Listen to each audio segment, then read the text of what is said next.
Hello everyone, welcome to the new world with IITian Thinking, the best guest paper for NEET 2026। और ये मैं ऐसे नहीं बोल रहा हूँ, ये इस लेवल का क्वेश्चन पेपर होने वाला है कि 100% प्रॉमिस करता हूँ कि आपका जो NEET 2026 का क्वेश्चन पेपर होने वाला है, वो जो मैंने 5 स्टेप स्टडी बताया जिसमें ये इंक्लूडेड है, यहीं से पेपर आएगा, 100% मैचिंग होगा। और ये काम हमने एक बार कर दिखाया है और इस बार तो मैं 100% प्रॉमिस कर रहा हूँ। और ये क्वेश्चन ऐसे नॉर्मल क्वेश्चन नहीं है, यकीन मानिए बहुत ही एनालिसिस करके हमने ये क्वेश्चन बनाए हैं। इसमें बहुत टाइम लगा है, ऐसे रैंडम क्वेश्चन नहीं है। क्वेश्चन इस लेवल के हैं कि आप इसको करते हो, क्वेश्चन को रटना नहीं है, पूरा का पूरा केमिस्ट्री रिवाइज हो जाएगा चैप्टर।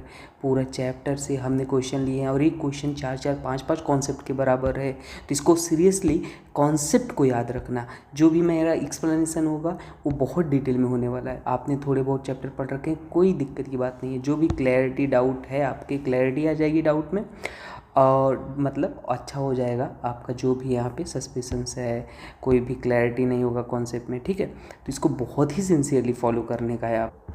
तो चलिए ऑलमोस्ट कोशिश करेंगे 20 गेस्ट पेपर देने के लिए, ठीक है। और ये गेस्ट, इसके पहले तो बहुत सारी चीज़ें हमने करा दी है 5 स्टेप स्ट्रेटजी के लिए। आप डिस्क्रिप्शन में है वीडियो है, पूरा डिटेल इन्फॉर्मेशन लीजिएगा। चलिए स्टार्ट करते हैं फिलहाल पहले क्वेश्चन को सॉल्व करना।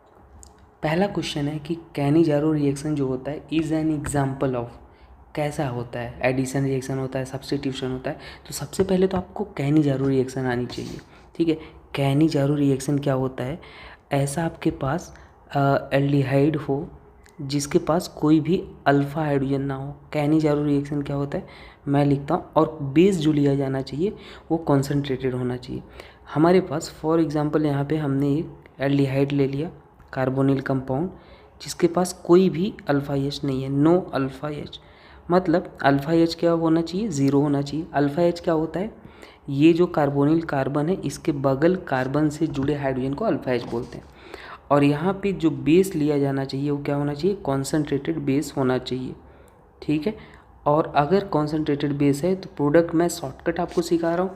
प्रोडक्ट कैसे बनता है, जो भी आपके पास एल्डिहाइड होता है एक बार उसको रिड्यूस करके लिखना, एक बार ऑक्सीडाइज करके।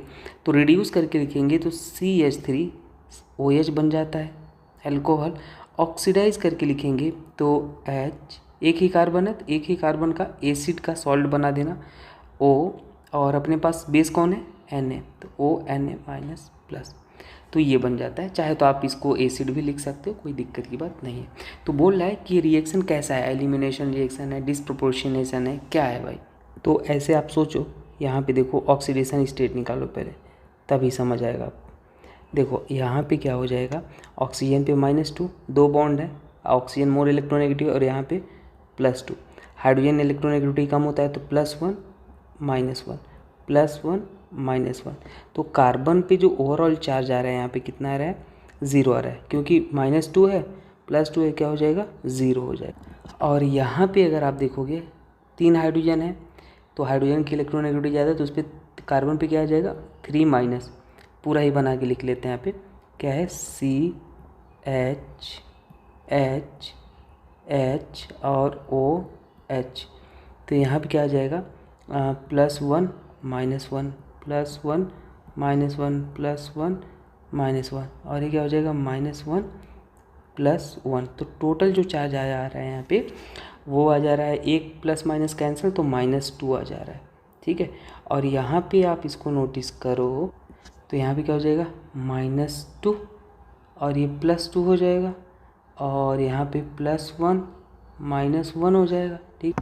और यहाँ पे ऑक्सीजन के कारण भी देखो तो यहाँ पे -1 आ जाएगा और यहाँ पे +1 आ जाएगा। तो ओवरऑल अगर आप देखोगे 3 में से 1 माइनस करोगे 2 ही आएगा। तो बेसिकली यहाँ से 0 से एक बार क्या हो रहा है, एक बार इसका यहाँ से यहाँ पे क्या हो रहा है, ध्यान से देखना, यहाँ पे हो रहा है ऑक्सीडेशन, और यहाँ से यहाँ पे क्या हो रहा है भाई, है ना, रिडक्शन। रिडक्शन क्या होता है, गेन ऑफ इलेक्ट्रॉन, रिडक्शन। तो अगर एक ही स्पीसीज का ऑक्सीडेशन भी हो, रिडक्शन भी हो, तो उसको हम क्या बोलते हैं, डिसप्रोपोर्शनेशन रिएक्शन। तो कैनिजारो क्या होती है, डिसप्रोपोर्शनेशन रिएक्शन होती है। वेरी वेरी इंपॉर्टेंट, आपको याद रखना है, ठीक है। चलो आगे देखते हैं। अच्छा, आपको कभी कैनिजारो एल्डोल में प्रॉब्लम, एल्डोल देखना है आपको, तो आप इसमें पीएचडी कर लोगे। अब पीएचडी का मतलब ये नहीं है कि पीएचडी कर लोगे, मतलब अगर आपको लगता है ऑर्गेनिक आपकी बेस्ट है तो आप ये क्वेश्चन सारे ट्राई करके देखो, बन जाते हैं तो आप मान लेना बेस्ट है, और नहीं बनते तो जाके एल्डोल देखना, एक अलग लेवल आपको एल्डोल देखने को मिलेगा। ठीक है, 50 मिनट का केवल एल्डोल है, तो अलग ही दुनिया है, आप जाके देखो। ठीक है, कैनिजारो भी हमारे 13 रिएक्शन, एक हमारा कॉन्सेप्ट इंजेक्शन सीरीज है जिसमें फिक्स होते हैं कि वहाँ से क्वेश्चन आएंगे, तो 13 रिएक्शन हमने करा दिया है। आप ये जाके क्विक रिवीजन फटाफट कर सकते हो। ठीक है, वो कॉन्सेप्ट इंजेक्शन सीरीज जहाँ से मतलब फिक्स ही क्वेश्चन आने वाले हैं। चलो ये देखते हैं। ये गेस्ट पेपर भाई आपको मेंटरशिप ग्रुप में मिल जाता है, अगर आपने ज्वाइन कर रखा है तो आपको यहाँ पे MnO2 दे रखा है। तो MnO2 जो होता है वो सबसे पहले बेंजाइलिक को ऑक्सीडाइज करता है, बेंजाइलिक अल्कोहल है और अलाइलिक अल्कोहल है, तो बेंजाइलिक का रेट फास्ट होता है, उसको ऑक्सीडाइज करेगा। मतलब जो यहाँ पे आपको दे रखा है वो बेंजाइलिक कार्बन ये है, और यही वाले अल्कोहल को बेंजाइलिक अल्कोहल होना चाहिए। ठीक है, उसको अगर 2 डिग्री अल्कोहल है तो कीटोन में चेंज कर देगा। 2 degree alcohol is always converted into ketone, तो ये क्या हो जाएगा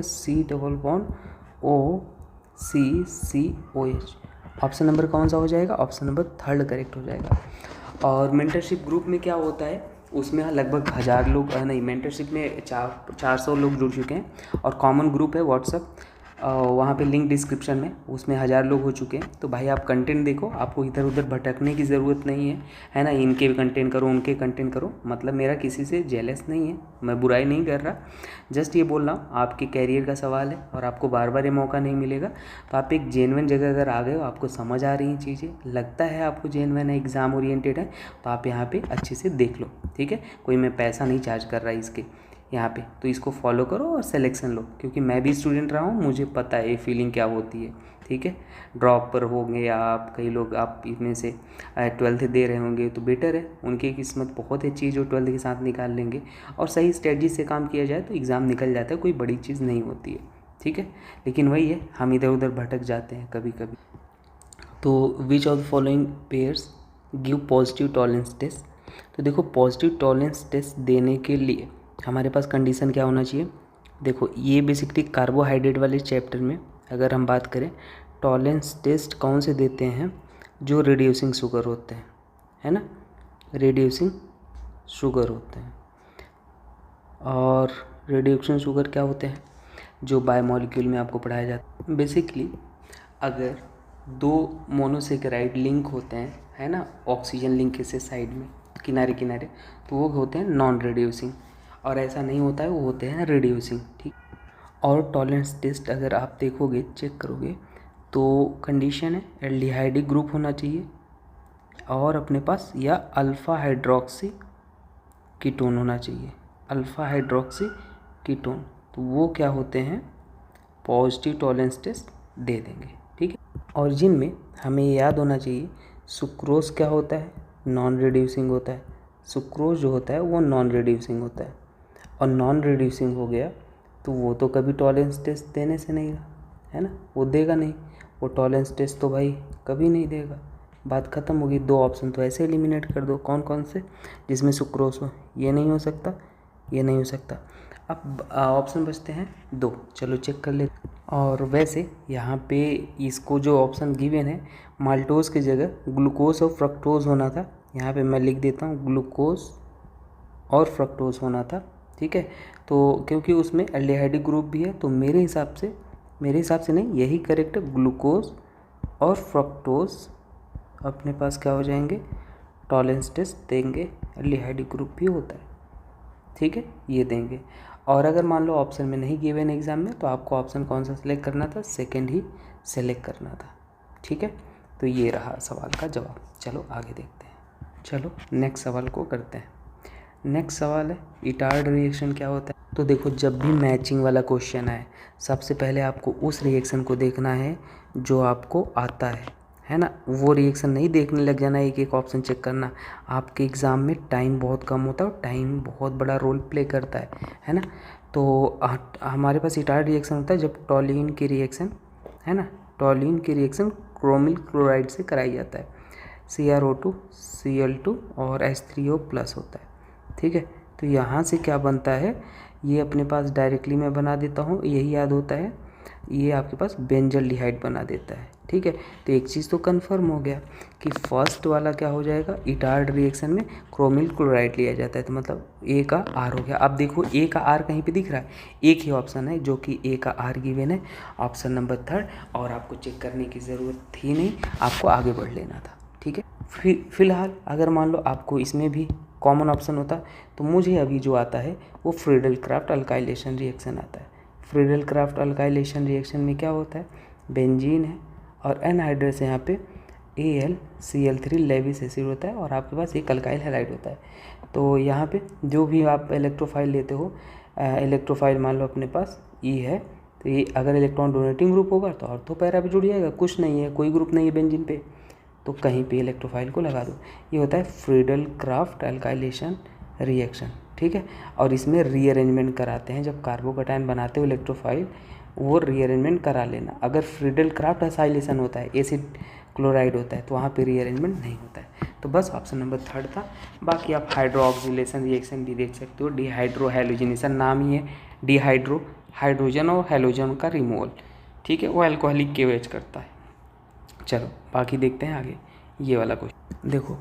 अगर आपको कभी जब n की वैल्यू देखो, गिवन क्या है 2s, नेक्स्ट क्वेश्चन है 2s 2p गिवन है और आपको 2p 2s गिवन है।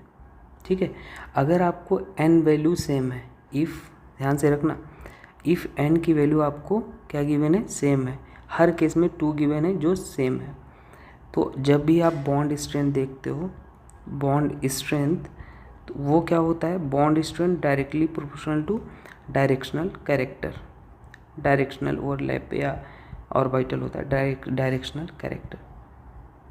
ठीक है, तो आपको ये पता होना चाहिए जो यस ऑर्बिटल होता है वो स्फेरिकल होता है, उसका कोई डायरेक्शन ही नहीं है, और जो पी होता है वो नॉन डायरेक्शनल होता है।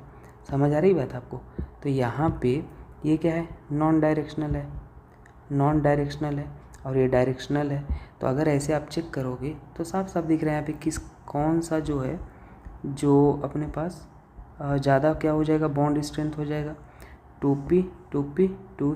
तो मैं ऑर्डर वो लिख देता हूँ, डायरेक्शनल वाले का सबसे ज़्यादा हो जाएगा, मतलब 2p, और 2p का तो सबसे ज़्यादा हो जाएगा, फिर अपने पास 2s 2p का हो जाएगा, क्योंकि इसमें ये डायरेक्शनल है, ये नॉन डायरेक्शनल है ना, और ये तो दोनों नॉन डायरेक्शनल है, तो ये ऑर्डर हो जाएगा। ठीक है, और किसी को दिक्कत है तो केमिकल बॉन्डिंग मैंने 1 शॉट पढ़ा दिया 1 घंटे में, पूरा जाके चेक कर लो। देखो ये लगभग 1 शॉट है, 1 घंटे का है, सब कुछ कवर हो जाएगा। ठीक है, फटाफट सारे ट्रिक टेक्निक बता दिए, एक भी क्वेश्चन बाहर से नहीं आएगा अगर आप इसे कर लेते हो तो फटाफट। आई सजेस्ट कि जल्दी से इसे जाके देख लो। किसी को पूरा डिटेल में देखना है, 238 पेज का PDF है, 11 लेक्चर है, मैंने पूरा पढ़ा है, जाके देख लो। पर अगर एग्जाम के क्वेश्चन करना चाहते हो तो इसे देख लो, सारे क्वेश्चन हो जाएंगे ट्रिक टेक्निक से। ठीक है, और इवन मैंने सारे चैप्टर की ही क्लासिक 1 शॉट करा रखे हैं, आपको देखना है तो जाके आप देख लो। आपको ऑर्गेनिक में प्रॉब्लम आती है, ऑर्गेनिक ज़िंदगी में प्रॉब्लम नहीं आएगी, एक बार पढ़ लो, पहले बेसिक ऑर्गेनिक पढ़ो, ऑर्गेनिक 0 के नाम से प्लेलिस्ट है, उसी सीक्वेंस को फॉलो करो, बेसिक ऑर्गेनिक, फिर आइसोमेरिज्म, फिर GOC, प्रॉब्लम ही नहीं होगा। एक अलग लेवल से आपको पढ़ाया गया है और एक अलग सेक्रेट से। ठीक है, जाके देख। और मेन मुद्दे की बात कर लें, हाँ भाई मैं ऐसे ये नहीं बोल रहा हूँ कि आप इसे फॉलो करो, नीट 2025 में जो हमने कराया था वही क्वेश्चन पैटर्न फॉर्मेट आए थे, ये आप जाके चेक कर लो, लिंक डिस्क्रिप्शन में पूरा मैच करा लो। नीट का क्वेश्चन है 2025 और ये हमारे हैं 99% विदिन 2 मंथ जो कराया था, विदाउट फ्री ऑफ कॉस्ट, कोई पैसा नहीं लिया था, तो ये वही है, आप देख लो।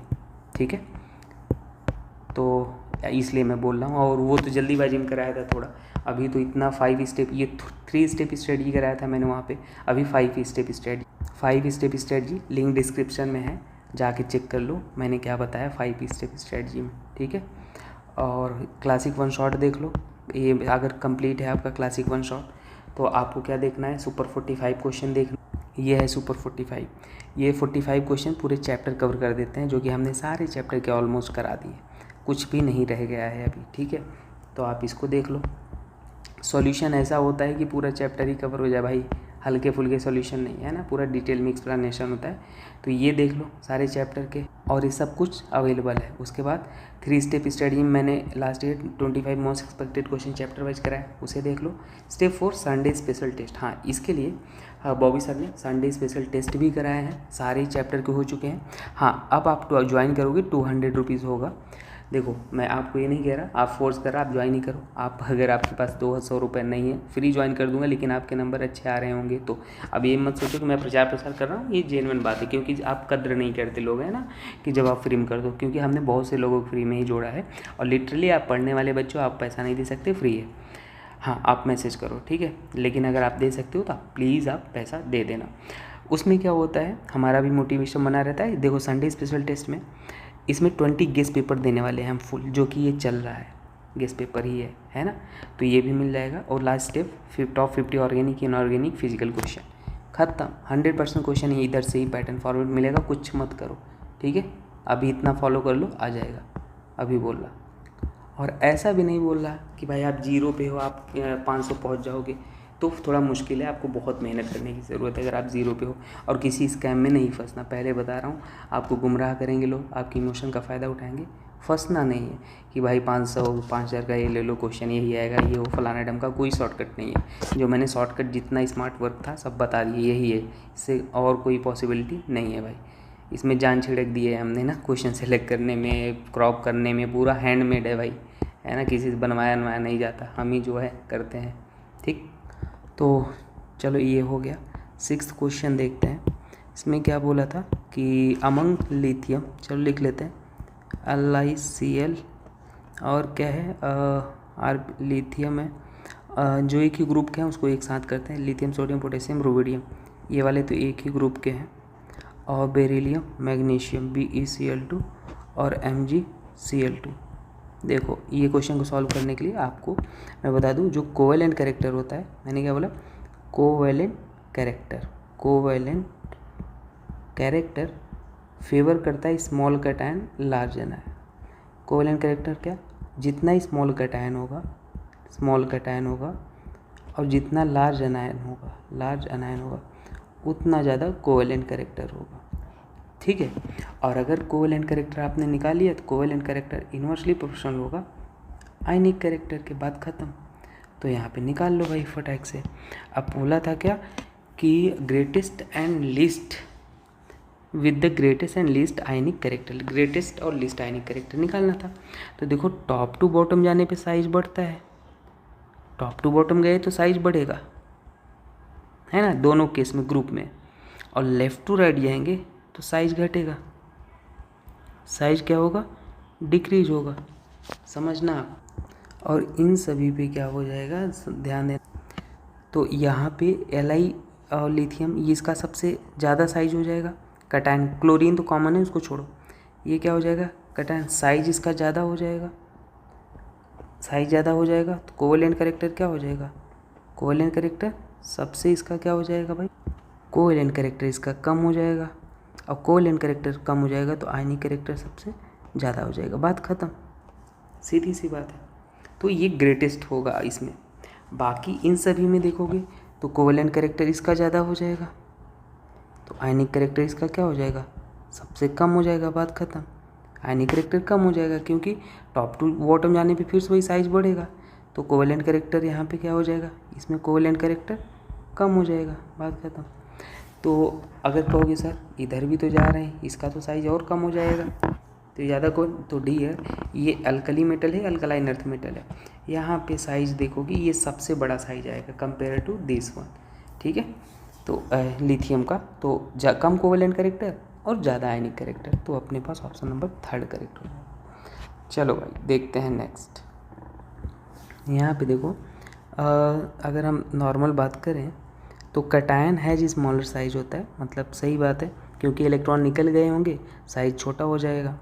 और इलेक्ट्रोनेगेटिविटी, कलर चेंज करते हैं, इलेक्ट्रोनेगेटिविटी एंड आयनाइजेशन एंथैल्पी की अगर बात करें तो टॉप टू बॉटम क्या होता है, टॉप टू बॉटम डिक्रीज होता है, ठीक है, टॉप टू बॉटम डिक्रीज होता है, तो भी सही है। और अपने पास गैलियम वाला जो है एल्युमिनियम मेटालिक कैरेक्टर, तो एल्युमिनियम का जो मेटालिक कैरेक्टर होता है ना, वो ज़्यादा होता है गैलियम से, लेकिन वहाँ पे गलत की मैंने इनकरेक्ट पूछा था। रीजन क्या होता है, शील्डिंग इफेक्ट, है ना, यहाँ पे क्या होता है, शील्डिंग इफेक्ट होता है, ये याद रख लेना, एक्सेप्शन में बोल देते हैं, ठीक है। एक्सेप्शन तो कुछ होता नहीं, पर आपके लेवल पे एक्सप्लेनेशन नहीं होता कुछ चीज़ों का, यहाँ पे है इसका पर नहीं कर रहा, तो इनकरेक्ट होगा, यही अपने पास हो जाएगा, सिंपल, ठीक है। और हाँ, मिनट कैसे आपको ज्वाइन करना है, व्हाट्सएप ग्रुप है, लिंक डिस्क्रिप्शन में, वहाँ से जुड़ जाओ कॉमन ग्रुप में, फिर पर्सनली मैसेज करो, और टेलीग्राम पे भी जुड़ जाना PDF वगैरह के लिए। वैसे आप मेंटरशिप ज्वाइन कर लोगे तो व्हाट्सएप पे मैसेज करोगे तो मिल जाएगा।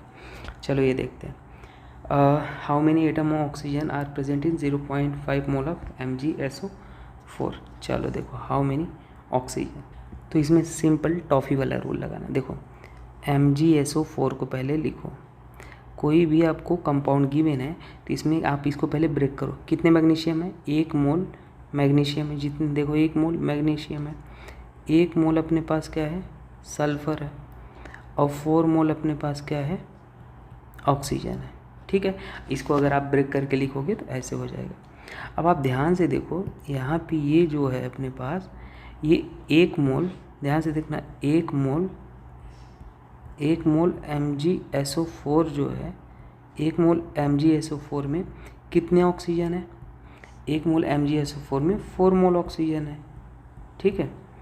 तो आप ऐसे भी बोल सकते हो 4 मोल ऑक्सीजन जो है, 4 मोल ऑक्सीजन कितने में है, 1 मोल MgSO4 में है, ठीक है, 1 मोल मॉलिक्यूल MgSO4 में, तो 1 मोल ऑक्सीजन कितने में हो जाएगा, 1 मोल ऑक्सीजन 1/4 मोल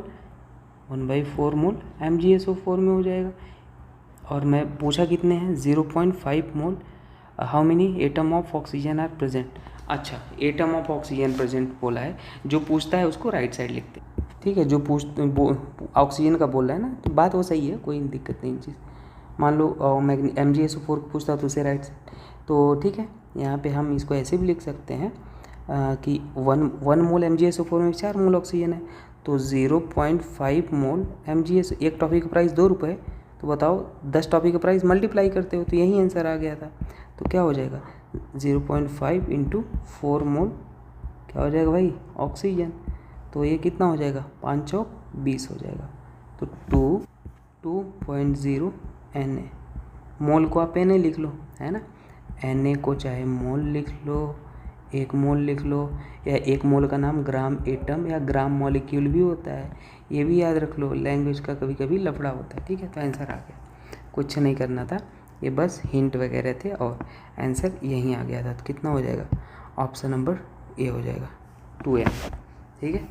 चलो आगे देखते हैं नेक्स्ट क्वेश्चन भाई, which are the following molecule is are paramagnet. ऐसी ट्रिक बताने जा रहा हूँ, कभी कोई क्वेश्चन लेकिन गलत नहीं होगा। देखो 14 इलेक्ट्रॉन आपके पास लीडर है, 14 इलेक्ट्रॉन है तो बॉन्ड ऑर्डर 3 कर देना, 13 इलेक्ट्रॉन है 0.5 घटाते आओ, बॉन्ड ऑर्डर 2.5, 12 इलेक्ट्रॉन है, बॉन्ड ऑर्डर कितना हो जाएगा, 2 हो जाएगा, ठीक है। ऐसे ही ऊपर चले 10 तक आते जाओगे, ऐसे 15 इलेक्ट्रॉन है, ये कितना हो जाएगा 2.5, 16 इलेक्ट्रॉन है, कितना हो जाएगा 2, ऐसे ही आप आगे बढ़ते जाओ, ठीक है। यहाँ पे नंबर ऑफ़ इलेक्ट्रॉन हमने नंबर ऑफ़ इलेक्ट्रॉन लिखा, ठीक है। अगर मान लो आपके पास 1 to 9 इलेक्ट्रॉन है, तो अगर मान लो ऑड इलेक्ट्रॉन है, बॉन्ड ऑर्डर क्या हो जाता है 0.5। अगर इवन इलेक्ट्रॉन है तो बॉन्ड ऑर्डर क्या हो जाएगा 1 हो जाएगा, ठीक है। और एक्सेप्शन वाली बातें हम बता दें, अगर डेसिमल बॉन्ड ऑर्डर है तो वो क्या हो जाता है, पैरामैग्नेटिक हो जाता है। अच्छा, ये सब चीज़ें हमने ट्रिक एंड ट्रिप्स का प्लेलिस्ट है, 10-10 मिनट 15-15 मिनट 10-10 मिनट की वीडियो है, जिसमें 2-2 दिन की मेहनत लगी। आप उसे देख लोगे तो आप सारे क्वेश्चन ही सॉल्व कर पाओगे हर चैप्टर के। उसमें जितने ट्रिक 30-40 वीडियो हैं, सारे चैप्टर मतलब ऑलमोस्ट जो ट्रिक हैं वो कभी फेल नहीं होते। सबसे खास बात तो ये है, सारे एक्सेप्शन को लेके हमने बनाया है ना। और ये डेसिमल बॉन्ड ऑर्डर है तो पैरामैग्नेटिक, नॉन डेसिमल है तो क्या होता है, डायमैग्नेटिक होता है, डायमैग्नेटिक। लेकिन एक्सेप्शन में बता दूं, एक्सेप्शन भी लिख लो। एक्सेप्शन ये है कि अगर 16 इलेक्ट्रॉन है और 10 इलेक्ट्रॉन आए तो ऑलवेज पैरामैग्नेटिक होते हैं। ऑलवेज क्या होते हैं? पैरामैग्नेटिक होते हैं, ये याद रखना। और यहाँ पे 4 इलेक्ट्रॉन एंड 8 इलेक्ट्रॉन आए तो बॉन्ड ऑर्डर क्या होता है? 0। और बॉन्ड ऑर्डर 0 तो मॉलिक्यूल कभी एग्जिस्ट नहीं करता। सब कुछ पूरा केमिकल बॉन्डिंग एमओटी इसी में बता दिया, एग्जिस्ट नहीं करेगा, याद रख लेना बॉन्ड ऑर्डर 0 पे, ठीक है।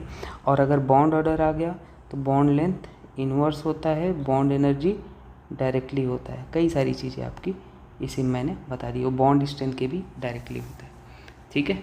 चलो भाई, इतने से ही क्वेश्चन हम उम्मीद करते हैं आ जाए।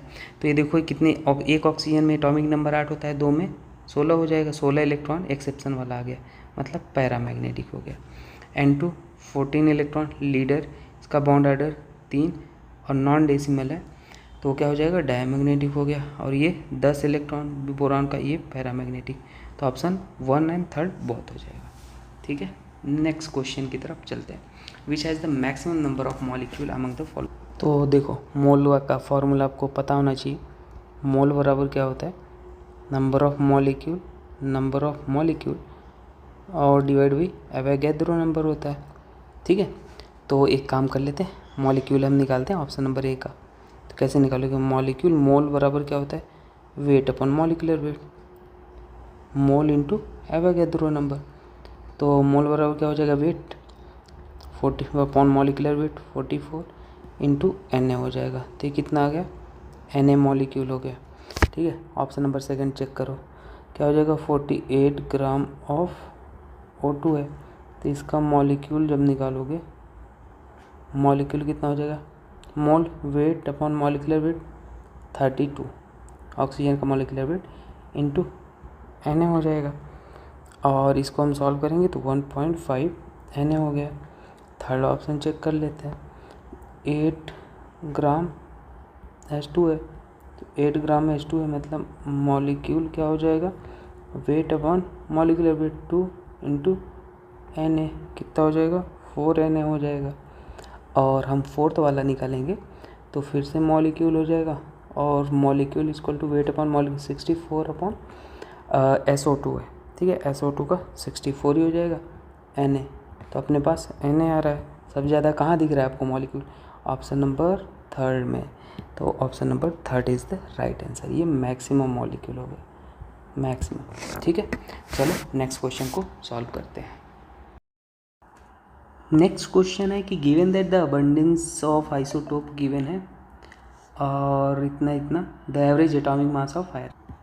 तो इसमें हम average atomic mass of iron निकालेंगे, एटॉमिक मास ऑफ आयरन निकालेंगे। तो देखो क्या हो जाएगा, जो भी आपको परसेंटेज अबंडेंस गिवन हो उसको आप लिख लो, कितना गिवन है परसेंटेज अबंडेंस। मान लो पहले में जितना गिवन हो, है ना, x1 गिवन है मल्टीप्लाइड बाई इसका एटॉमिक वेट A1, फिर x2 गिवन मान लो, ठीक है, तो उसका एटॉमिक वेट A2 जो भी है, और डिवाइड बाई हम क्या करते हैं? डिवाइड बाई 100 करते हैं फॉर्मूला। तो आपको मान लो पहले में क्या गिवन है? 5%, 5 इंटू 54 एटॉमिक मास गिवन है 56 है ना, और इंटू 90% गिवन है, और 57 इंटू 5 डिवाइड बाई 100 हो जाएगा।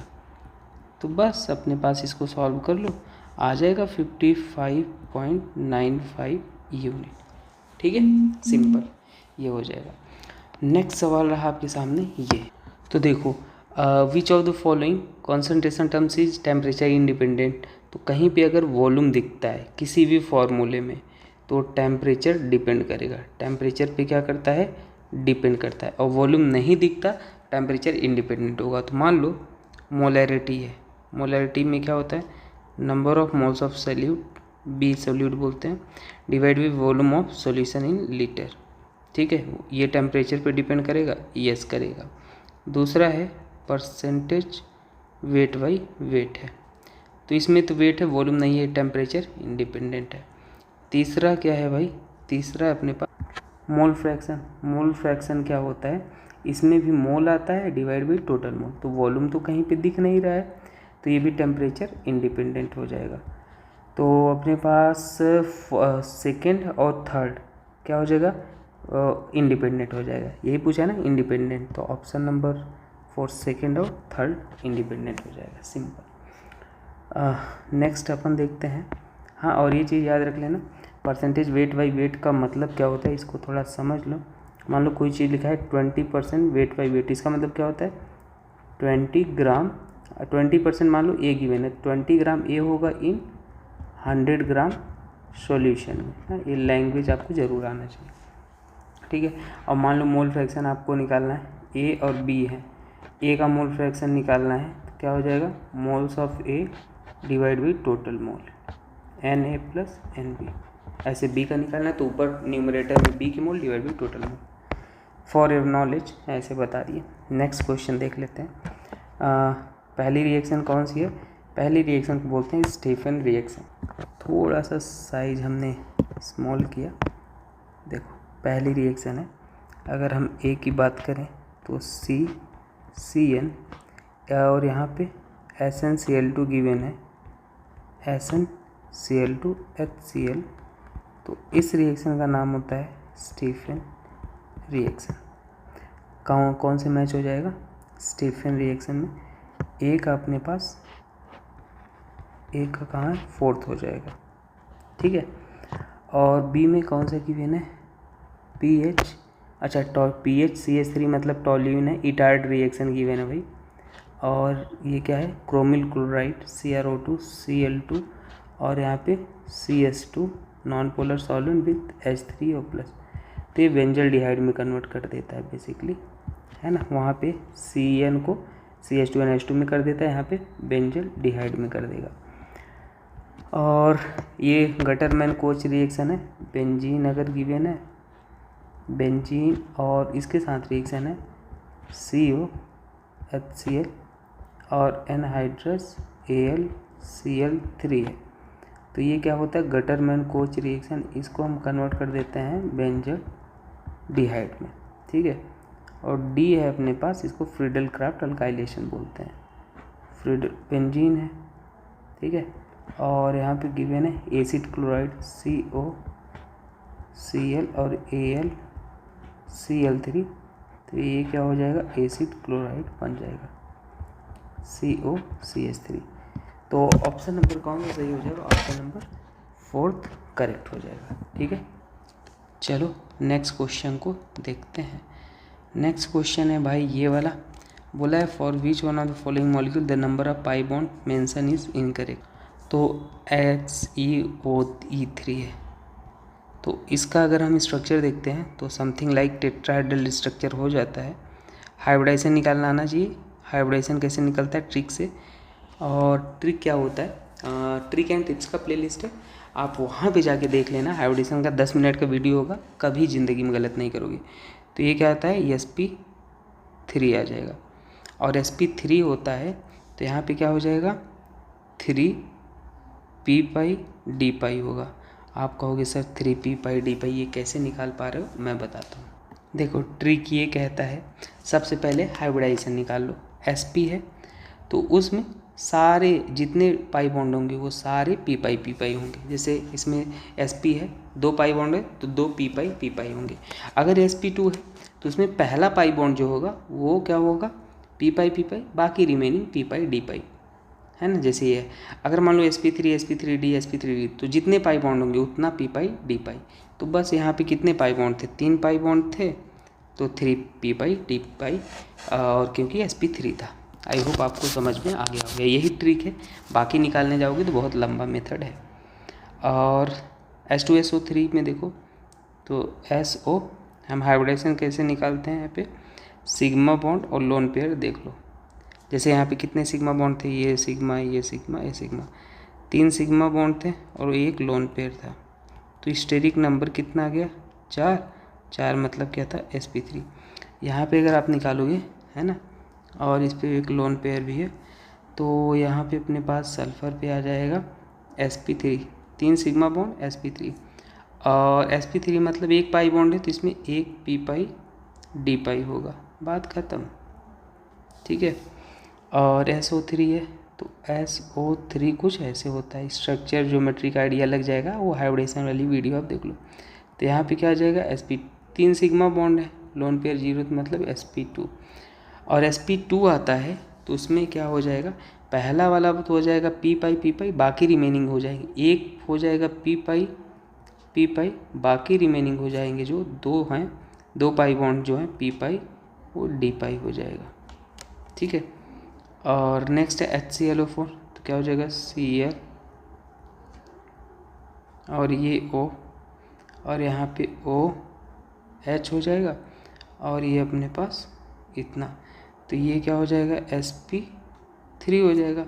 और फिर से sp3, तो 2 ही इसके पास पाई बॉन्ड है, तो दोनों p पाई, दोनों 2 क्या हो जाएगा p पाई, और ये d पाई बॉन्ड हो जाएगा।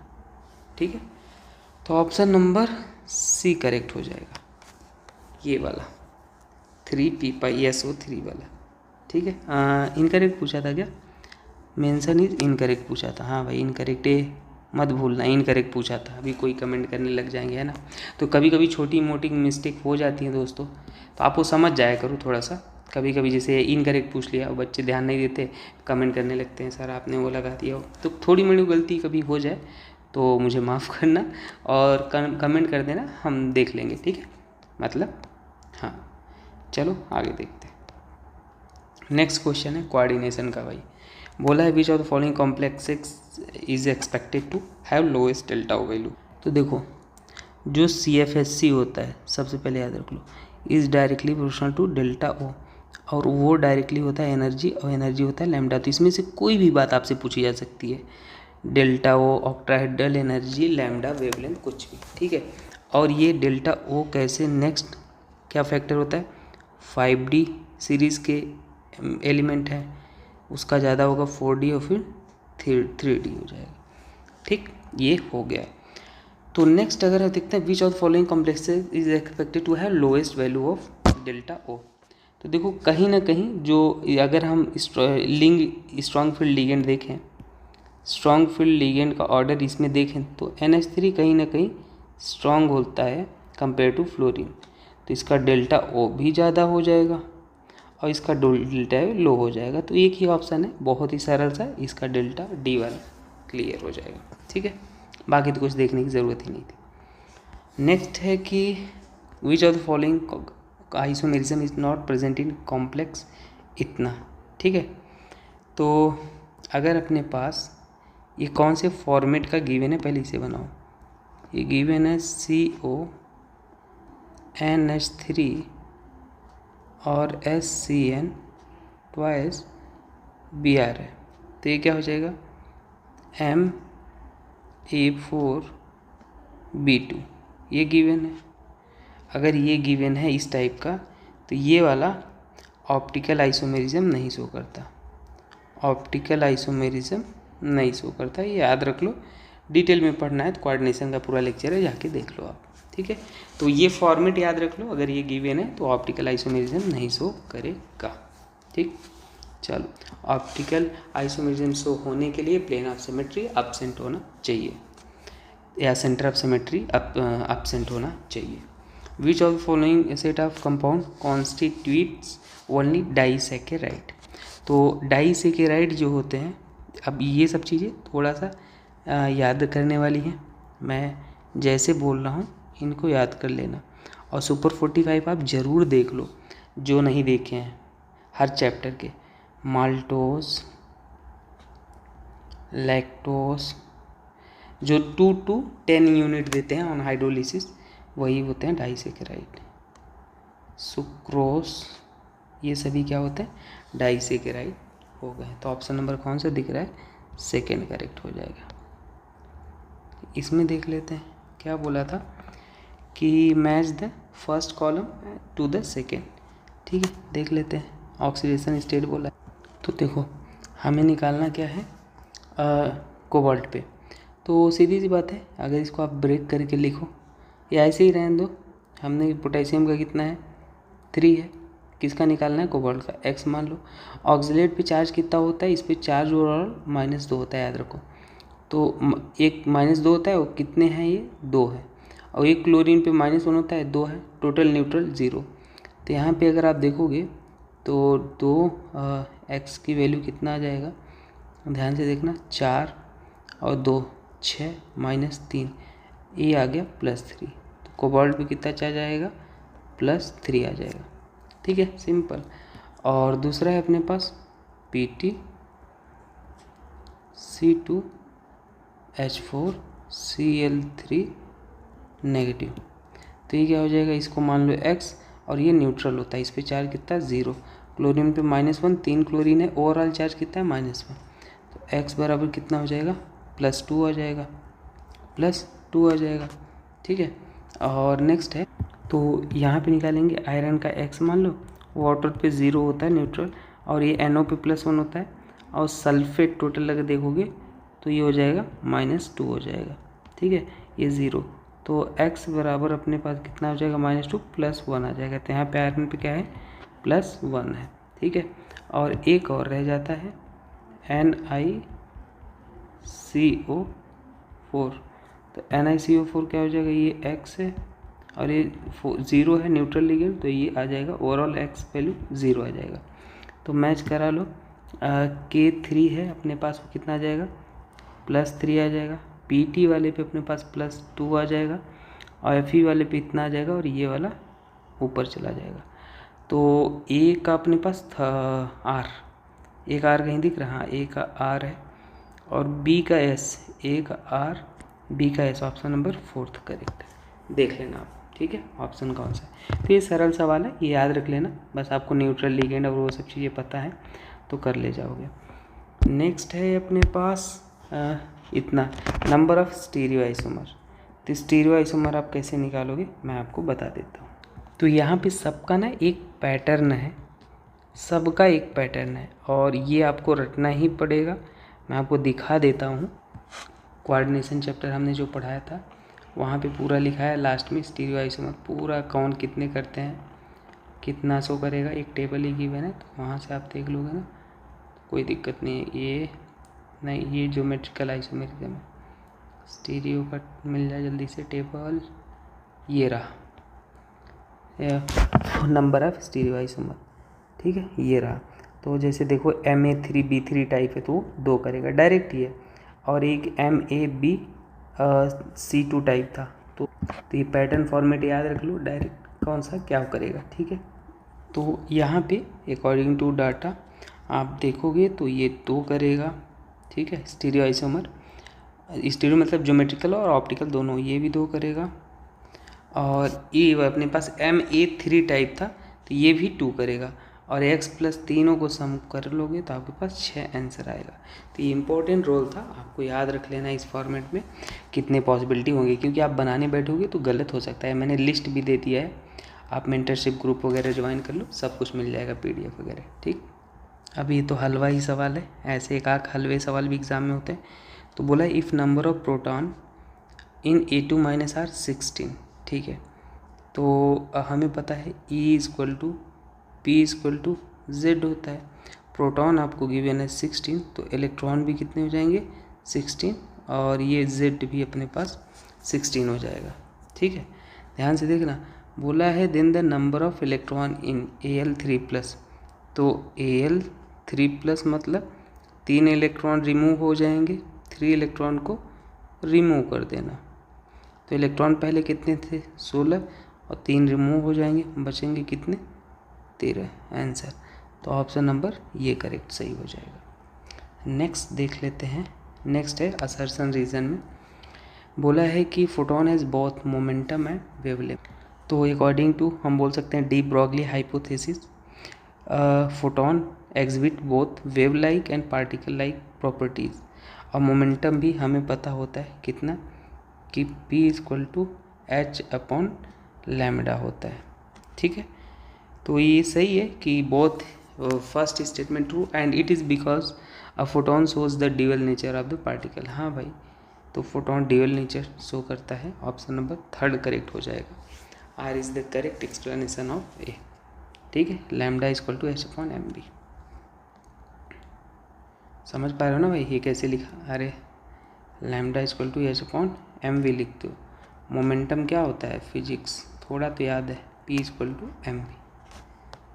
नेक्स्ट देखते हैं, when the frequency of incident radiation on metallic plate is double the kinetic energy of the photo electron. तो देखो अभी आपको याद रख लेना, फोटो इलेक्ट्रिक इफेक्ट में एक पढ़ते हो फॉर्मूला कि इंसिडेंट एनर्जी जो होता है वो work function plus kinetic energy के मैक्सिमम के इक्वल होता है फोटो इलेक्ट्रिक इफेक्ट में। और एक चीज़ आपको याद करना होता है कि जो फ्रिक्वेंसी होता है, फ्रिक्वेंसी ऑफ इंसिडेंट फ्रिक्वेंसी जो होता है वो डायरेक्टली प्रोपोर्शनल होता है kinetic energy of photo electron. तो अगर डायरेक्टली है तो ये आपके पास फ्रिक्वेंसी बढ़ाओगे तो ये भी बढ़ेगा kinetic energy. Option number 3 correct हो जाएगा। ठीक है, और फोटो इलेक्ट्रिक इफेक्ट आपको पता है ना भाई, इंसिडेंट एनर्जी वो एटॉमिक स्ट्रक्चर वाला। ठीक है, ये फार्मूला याद रख लेना। EI क्या है, जो इंसिडेंट एनर्जी है, और ये क्या है, थ्रेशोल्ड एनर्जी। चलो देखते हैं नेक्स्ट है कि the potential energy of the first, second and third Bohr orbit of helium, इतना helium cation E1 E2 respect the correct sequence of energy. तो जो पोटेंशियल एनर्जी होता है सबसे पहले आपको ये पता होना चाहिए, जो टोटल एनर्जी होता है उसका 2 टाइम्स होता है। और टोटल एनर्जी कैसे निकालते हो, टोटल एनर्जी जो निकालते हो वो -13.6 Z² होता है। तो अगर फर्स्ट के लिए आप निकाल रहे हो तो यहाँ पे क्या हो जाएगा, टोटल एनर्जी फर्स्ट के लिए -13.6, और ये इलेक्ट्रॉन वोल्ट पर एटम में होता है, तो ये -13.6 और यहाँ पे Z²। ठीक है, Z² करोगे, हीलियम है, हीलियम का Z कितना होता है, 2 होता है, तो 2 का स्क्वायर हो जाएगा, और फर्स्ट बोर ऑर्बिट के लिए इतना हो जाएगा। तो ये अपने पास आ गया, इसको हम सॉल्व कर लेंगे जो भी है। फर्स्ट ऑर्बिट का इतना हो जाएगा, लेकिन हमसे पूछा था क्या था, पोटेंशियल एनर्जी। तो पोटेंशियल एनर्जी हम निकालेंगे फर्स्ट के लिए, तो उसको 2 से मल्टीप्लाई भी करना पड़ेगा। तो हम एक काम कर लेते हैं, 2 × 4 × -13.6, ये आ गया। चलो दूसरा केस में निकालते हैं, E2 निकालते हैं, टोटल एनर्जी 2, तो क्या हो जाएगा, -13.6 Z² मतलब 4/n है ना, Z²/n²। तो सेकेंड के लिए भाई n की स्क्वायर 4 ही हो जाएगा। और पोटेंशियल एनर्जी निकालोगे, पोटेंशियल एनर्जी 2 करोगे, 2 से मल्टीप्लाई कर लो, तो ये 2 × -13.6 कर लो। ठीक है, सिंपल, यही तो हो जाएगा ना। और टोटल एनर्जी थर्ड निकालोगे तो -13.6, ये हीलियम का तो फिक्स रहेगा, बस यहाँ पे 3 का स्क्वायर 9 हो जाएगा। तो इसको आ जाएगा, जो भी आएगा यहाँ पे हम इसको सॉल्व कर लेंगे। तो ऑलमोस्ट पूरा सॉल्व करने में पोटेंशियल एनर्जी निकाल लेंगे, 2 × टोटल एनर्जी 3। तो अपने पास जो टोटल एनर्जी 3 का आ रहा है वो ज़्यादा है, सॉरी पोटेंशियल एनर्जी 3 का, मैं जो पोटेंशियल एनर्जी 3 का है वो ज़्यादा है, उसके बाद पोटेंशियल एनर्जी 2 का है, और फिर पोटेंशियल एनर्जी 1 का है। नेगेटिव वैल्यू आ रही है ना, वो ये मत बोल देना सर पहले ज़्यादा है, नेगेटिव वैल्यू कम होगा तो वैल्यू ज़्यादा होगी, है ना, मैग्नीट्यूड। तो ये ऑप्शन आ जाएगा। ऑप्शन नंबर कौन सा करेक्ट हो जाएगा भाई, चौथा करेक्ट हो जाएगा। चलो नेक्स्ट देखते हैं। और नेक्स्ट क्वेश्चन है कि among the given species the resonance stabilize carbocation. तो देखो सबसे पहले मैं बता दूं रेजोनेंस होता कहाँ पे है, इन शॉर्ट में बता दूं। रेजोनेंस होने के लिए कुछ कंडीशन है जो होनी चाहिए, मैं आपको शॉर्ट में लिखता हूँ, कभी ऐसा दिखे तो रेजोनेंस है A-P-C पे पॉजिटिव या नेगेटिव या लोन पेयर या फ्री रेडिकल या डबल बॉन्ड, यहाँ पे रेजोनेंस होगा। या कभी A हो, A पे लोन पेयर मान लो B पे कार्बोकैटायन, बगल में लोन पेयर के बगल कार्बोकैटायन, वहाँ पे भी बैक बॉन्डिंग होता है। ठीक है, जैसे ऐसे आपने सुना नहीं होगा, ये है और कार्बोकैटायन, तो यहाँ पे लोन पेयर है तो बैक बॉन्डिंग होगा। और तीसरा एग्जांपल है, अगर नेगेटिव चार्ज है उसके बगल में क्या है, B है, और उसके पास वैकेंट d ऑर्बिटल हो, जैसे d ऑर्बिटल किसके पास होता है, सल्फर या क्लोरीन हो, तो वहाँ पर रेजोनेंस होगा। ये फर्स्ट केस, सेकेंड केस और ये थर्ड केस। अभी के लिए इतना है, बाकी जीओसी में तो पूरा डिटेल में पढ़ा है मैंने, आपको बता दिए फिर भी सारे केस। तो देखो रेजोनेंस हो रहा है कहीं पे, यहाँ पे देखो ए बी सी पे पॉजिटिव चार्ज, यस हो रहा है, ए बी सी पे पॉजिटिव चार्ज हो रहा है। और कहाँ पे हो रहा है भाई, इसमें नहीं हो रहा है, इसमें नहीं हो रहा है, अल्टरनेट पे कॉन्जुगेशन नहीं प्रेजेंट है, इस पर भी नहीं हो रहा है। तो मेरे हिसाब से सी और डी कहीं पे दिख रहा है ऑप्शन सेकंड, जिसमें रेजोनेंस नहीं हो रहा है। और कहीं पे रेजोनेंस होता है तो वो ज़्यादा स्टेबल होता है, ठीक है। तो ये रहा number of molecule ion from the following in which the central atom is involve in sp3 hybridisation. चलो हाइब्रिडाइजेशन देख लेते हैं, आज के बाद से नहीं भूलोगे। स्टेरिक नंबर निकालते हैं, उसके बाद valence electron of central atom, जो भी सेंट्रल एटम हो, अगर नेगेटिव चार्ज है तो उसको ऐड कर लेना, जितने भी नेगेटिव हों। पॉजिटिव चार्ज है तो उसको माइनस कर लेना। और अगर हाइड्रोजन या हैलोजन है, जिसको मोनोवैलेंट एटम बोलते हैं, तो ऐड कर लेना।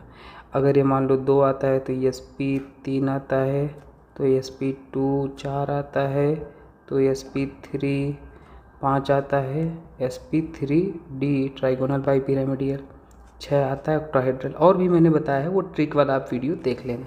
रेडिकल का कैसे निकलता है, किसी को लगता है हाइब्रिडाइजेशन आता है तो बताओ भाई इसमें क्या है हाइब्रिडाइजेशन, CH3 है ना। तो बहुत सारी चीज़ें होती हैं, पर हाँ मेजरली क्वेश्चन आपके 80% इससे सॉल्व हो जाएंगे, 90% इवन हो जाएंगे, 90 to 95, ठीक। तो यहाँ पे बोला है sp3, तो चलो देख लेते हैं। CO3 2 माइनस है, स्टेरिक नंबर निकाल लो। यहाँ पे क्या हो जाएगा 1/2, सेंट्रल एटम कार्बन का वैलेंस इलेक्ट्रॉन 4, 2 नेगेटिव चार्ज है, 2 को ऐड कर लो। हाँ हाइड्रोजन हाइड्रोजन नहीं है, ऑक्सीजन को मोनोवैलेंट एटम नहीं काउंट करते। तो ये आ गया अपने पास 4 2 6 3, 3 मतलब क्या हो जाएगा sp2 आ जाएगा, ठीक है। BF3 जो होता है, यहाँ पे स्टेरिक नंबर अगर अपन निकाल लेंगे तो आ जाएगा 1/2, बोरान का वैलेंस इलेक्ट्रॉन कितना हो जाएगा 2,5 3 हो जाएगा, और साइड एटम 3, तो यहाँ पर भी आ जाएगा sp2 हो जाएगा। और BrO2 माइनस है, इसमें देख लेते हैं BrO2 माइनस, स्टेरिक नंबर अगर निकालेंगे तो ये हो जाएगा 1/2।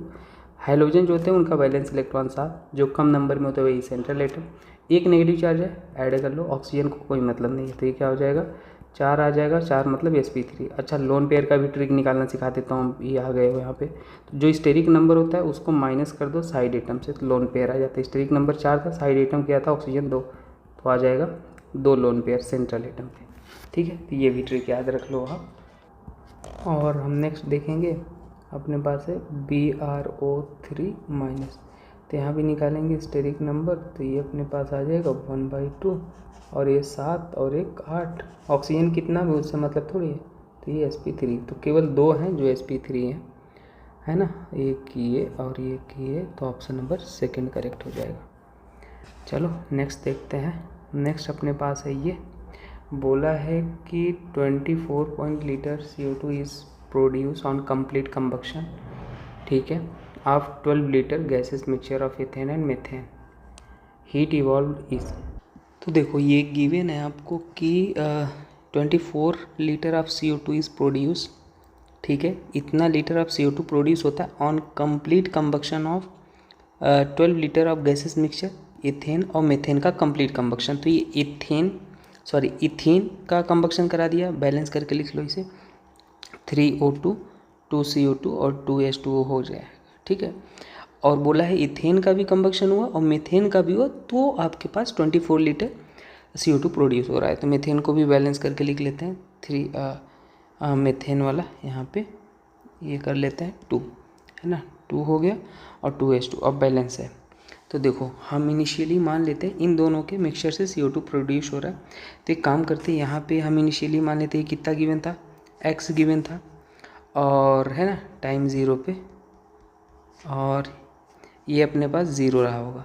कुछ समय बाद टाइम t पे हमें CO2 की बात हो रहा है, तो CO2 में कितना बनेगा, यहाँ मान लेते हैं ये सीधे सीधे x है, तो 1 से, अगर 1 से 2 बन रहा है तो x से हम डायरेक्ट ही लिख देते हैं, क्योंकि टाइम का लफड़ा करें।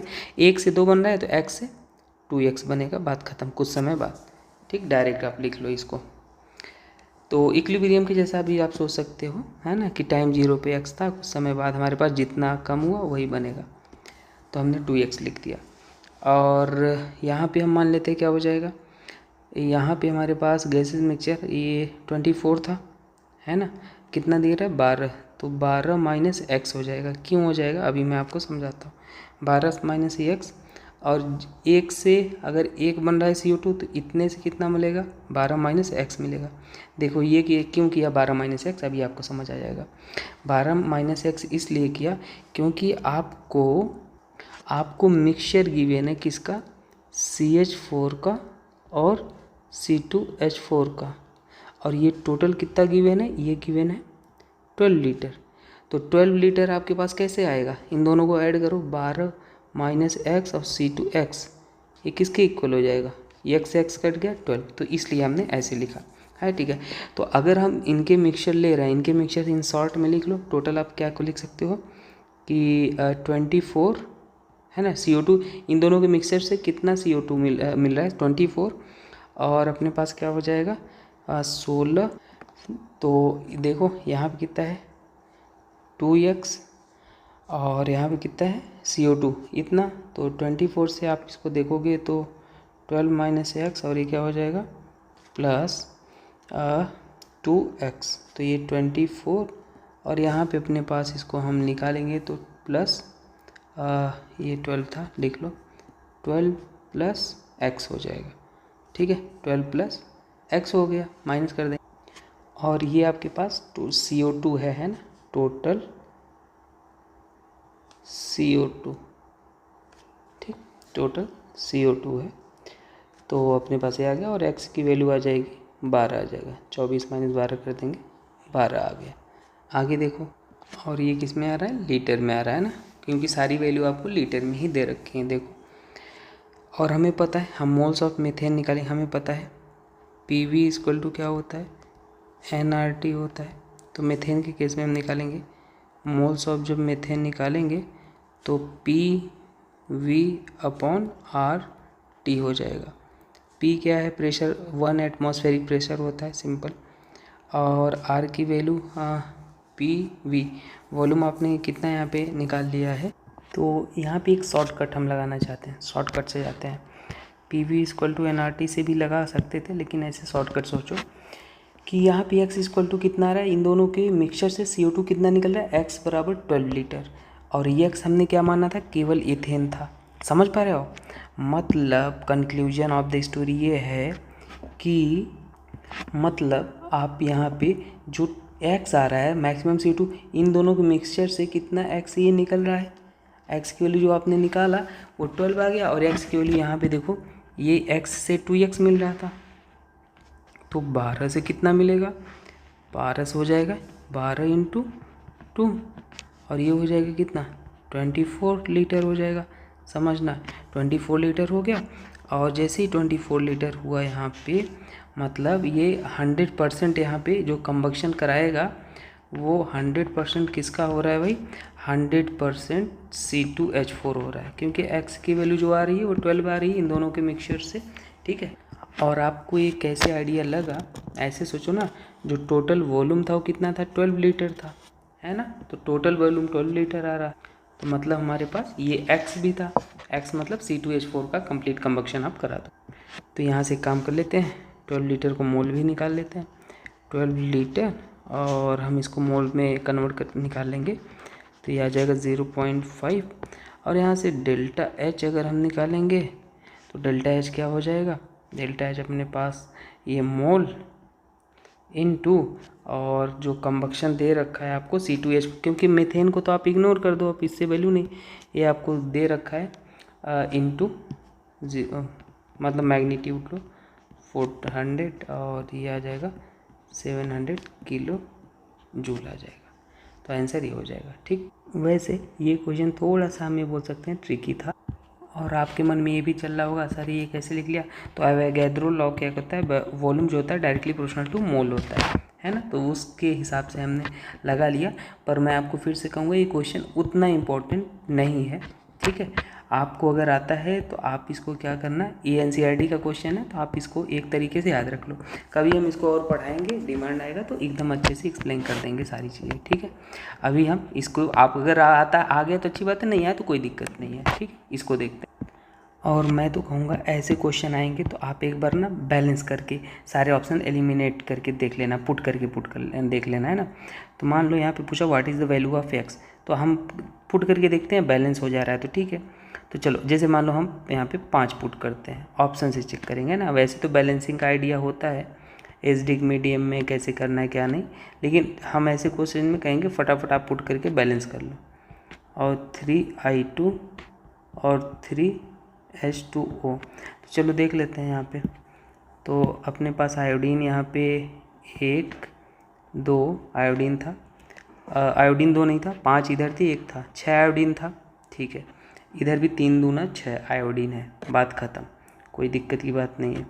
अगर हम इधर देखते हैं तो अपने पास 6 नेगेटिव चार्ज है, 5 इधर और 1 इधर, 6 और 6 पॉजिटिव न्यूट्रल, इधर भी न्यूट्रल है। H+ देखते हैं, इधर 3 जितने हाइड्रोजन होंगे इधर उतने H+ होने चाहिए। 6 हाइड्रोजन है तो 6 H+, बैलेंस हो गया, बात ख़त्म, है ना। अब एलिमिनेट करना है ना, go with the option elimination method. Elimination मतलब सेटिस्फाइड करके वैल्यू पुट कर लो, हो गया, ख़त्म। तो अब वैसे करोगे तो सॉल्व करने में टाइम लग जाएगा, ठीक। तो देखो ज़ेल्डाल मेथड जो होता है, ज़ेल्डाल मेथड जो होता है वो नाइट्रोजन को एस्टिमेट करने में फेल कहाँ हो जाता है, बताता हूँ। जैसे कहीं NO2 ग्रुप दिख जाए, ठीक है, कहीं आपको एजो ग्रुप दिख जाए, इसको एजो ग्रुप बोलते हैं, एक सेकेंड, देखो N ये वाला ग्रुप दिख जाए, ठीक है। और अगर नाइट्रोजन इन रिंग में दिख जाए, इन रिंग, जैसे कि पीरिडीन में दिख जाए, मान लो ऐसे, तो वहाँ पे ज़ेल्डाल मेथड को हम नहीं प्रीफर करते, क्योंकि वहाँ पे हमारे पास जो नाइट्रोजन होता है can not be converted into NH3। तो बस यहाँ पे अगर सरल भाषा में देख लो तो NO2 दिख रहा है, बात ख़त्म हो गया। तो ये कहीं भी होता है तो Kjeldahl method can not be use to estimate for nitrogen, simple सी बात है, याद रख लो इनको। चलो, in the 7th period the orbital that are filled are about sequence.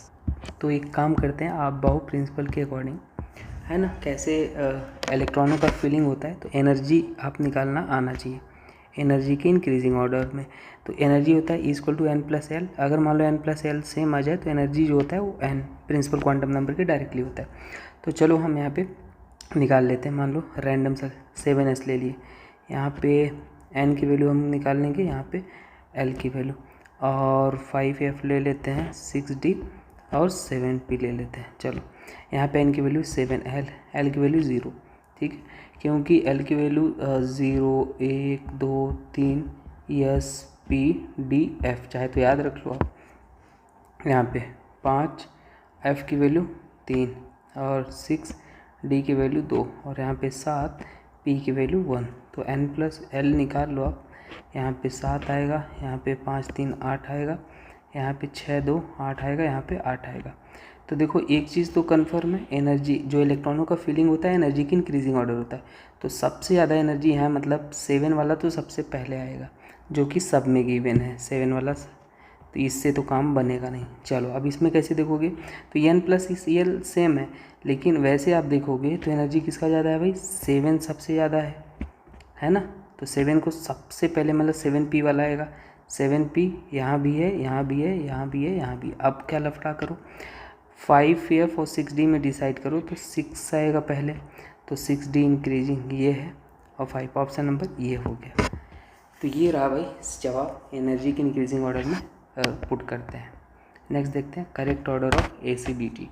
तो एसिडिटी का करेक्ट ऑर्डर कैसे निकालोगे, कोई भी एसिड होता है, मान लो एसिड है तो उसमें से आप H+ निकाल दिया करो, कॉमन पोजीशन से H+ निकाला करो, और जनरली जो हाइड्रोजन से वो हाइड्रोजन निकालो जो मोस्ट इलेक्ट्रोनेगेटिव एटम से अटैच होती है। कॉन्जुगेट बेस बन गया जो कि कार्बन आयन है, ये जितना ज़्यादा स्टेबल होगा, स्टेबल कैसे होता है, -I से, -M से, एसिड उतना ही स्ट्रॉन्ग होगा, और एसिड स्ट्रॉन्ग है तो K वैल्यू ज़्यादा और पी के ये वैल्यू कम होता है बस।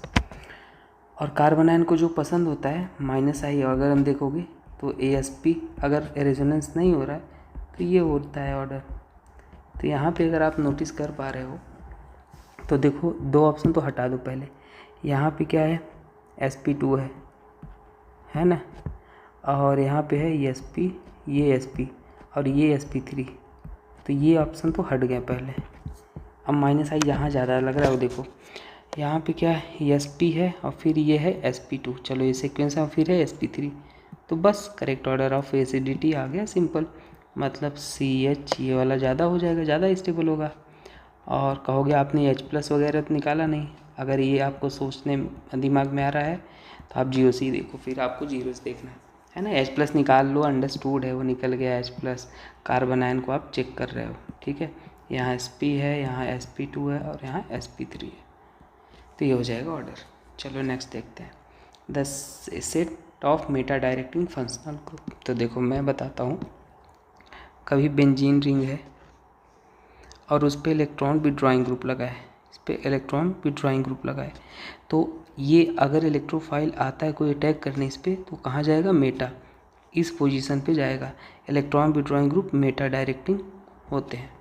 इलेक्ट्रॉन विड्रॉइंग ग्रुप जैसे -I -M जो शो करते हैं, ठीक है। अगर इलेक्ट्रॉन डोनेटिंग ग्रुप है तो वो कहाँ पे डायरेक्ट करेगा, ऑर्थो और पैरा पे जोड़ता है इलेक्ट्रोफाइल को। तो अब देख लो कौन से इलेक्ट्रॉन विड्रॉइंग ग्रुप होने चाहिए। तो NH2 तो डोनेटिंग ग्रुप हो गया है ना, इसे हटाओ, ये इलेक्ट्रॉन डोनेटिंग ग्रुप हो गया। OCH3 कहीं पे अगर दिख रहा है वो भी इलेक्ट्रॉन डोनेटिंग ग्रुप हो गया, उन सबको हटा दो। तो 2 ऑप्शन तो कट गए, जहाँ पे ये दिख रहा है, ये वाले तो होने से नहीं रहे। OCH3 दिख गया इलेक्ट्रॉन, एक जगह और कहीं भी दिख रहा है, हाँ ये भी +I दिख रहा है, ये भी लोन पेयर है, +M लगाएगा, तो ऑप्शन एक ही दिख रहा है, थर्ड वाला, बस लगा के आगे बढ़ चलो, ठीक है, सिंपल। अब देखो ये वाला, तो देखो सिंपल सी बात है, आपको एक इक्वेशन दे रखा है, ΔG = A - BT, ठीक है। और हमें एक नॉर्मल इक्वेशन पता है ΔG0 का क्या होता है, ΔH - T × ΔS, ठीक। तो यहाँ पे आप कंपेयर कर लो, जो ΔH है किसके इक्वल है, A के, और जो ΔS है वो इक्वल है B के। हम आपको बता दें, कभी अगर एक्सोथर्मिक रिएक्शन है तो वहाँ पे हीट रिलीज होना चाहिए। एक्सोथर्मिक के लिए जो ΔH की वैल्यू होती है वो क्या होती है, नेगेटिव, और एंडोथर्मिक के लिए जो ΔH होता है वो पॉजिटिव होता है। ΔH क्या होना चाहिए, एंडोथर्मिक के लिए पॉजिटिव होना चाहिए, ठीक। तो यहाँ पे एंडोथर्मिक के लिए पॉजिटिव होना चाहिए, मतलब ΔH क्या है, ΔH A है। अगर A > 0 है और उसको अगर नेगेटिव वैल्यू तो <0, पॉजिटिव > 0 होना चाहिए, तो A should be > 0 for endothermic. तो पहला ही ऑप्शन मैच खा गया, एंडोथर्मिक में A > 0 होना चाहिए, सिंपल, ठीक है। बस थोड़ा गुमराह करने की कोशिश किया पर कर नहीं पाया। तो ये वाला सवाल तो एकदम हलवा है। देखो Kp = क्या होता है, KcR⁴ ΔNg, relation between Kp और Kc पूछता है तो ये होता है। अब चलो लिख ही देता हूँ, इतना लिख दिया हूँ। तो अगर मान लो ΔNg > 0 आता है तो वहाँ पे क्या हो जाता है, Kp > Kc होता है। ΔNg अगर <0 आता है तो वहाँ पे क्या होता है, Kp Kc होता है। ΔNg अगर 0 आता है तो जो Kp होता है वो इक्वल हो जाता है Kc के, सिंपल, ठीक है। फिलहाल इसका कोई लेना देना नहीं था, मैं आपको जस्ट समझा रहा था, कभी ऐसे भी क्वेश्चन पूछ सकता है। चलो तो यहाँ पे Kp और Kc की वैल्यू पूछा था, Kp/Kc लिख देते हैं, R⁴ ΔNg। और ΔNg कैसे निकालते हैं, जो प्रोडक्ट में गैसेस के मोल हो कितने हैं, 2 गैसेस लेना, सॉलिड हो तो नहीं लेना, रिएक्टेंट में 1 है, तो कितना हो जाएगा, 1 आएगा। तो ये हो जाएगा R⁴ 1, आंसर RT हो गया, बात ख़त्म। सेकेंड, तो ये चीज़ याद रख लेना, याद क्या रख लेना, समझ लेना, बहुत ही ईजी था।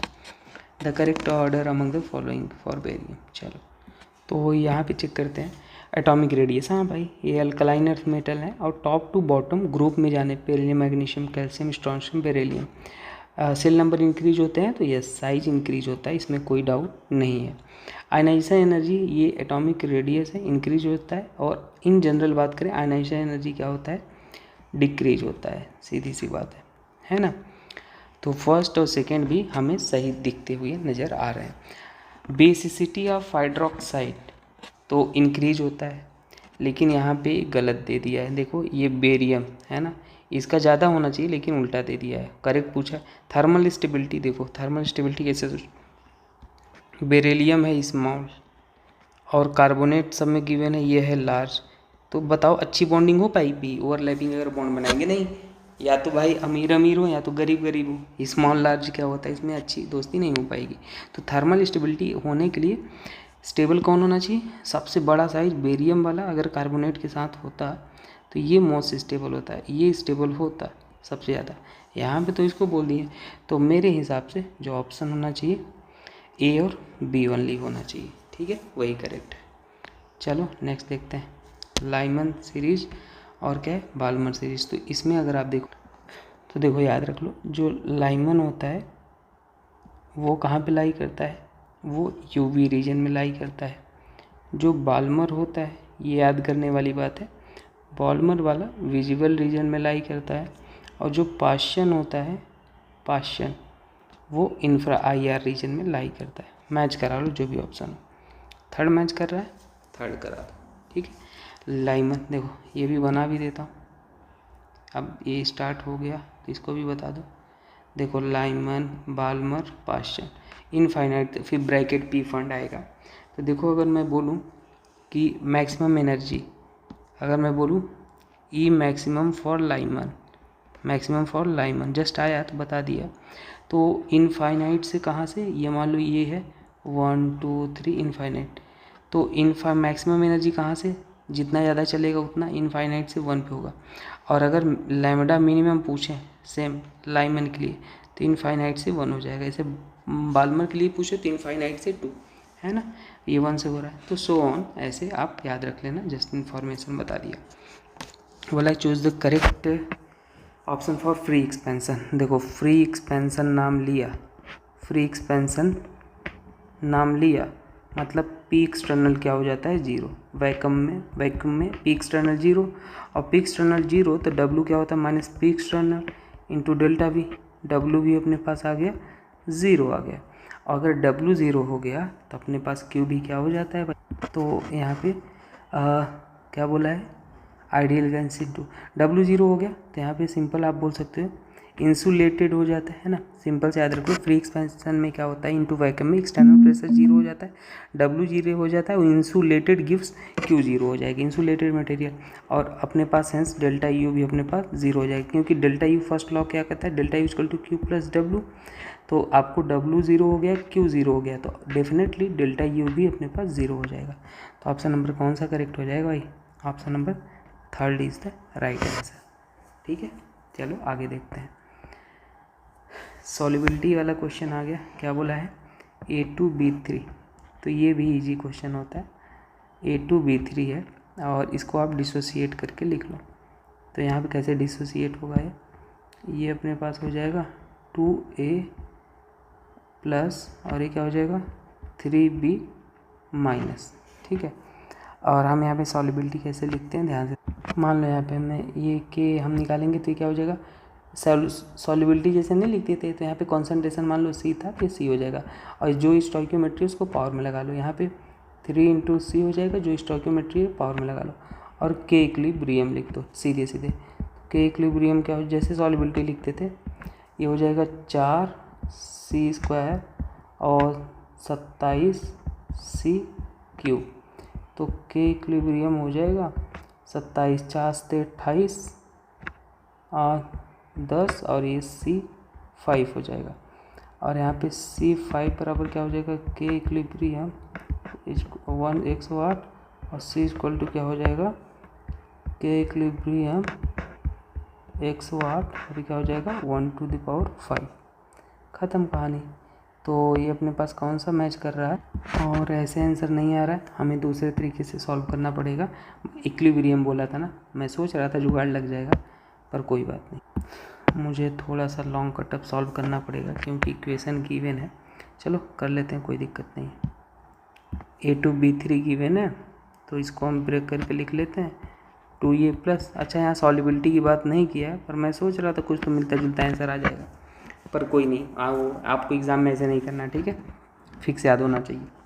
दिमाग में कॉन्सेप्ट क्लिक किया तो ही लगाना। तो अब देखो ये हो जाएगा।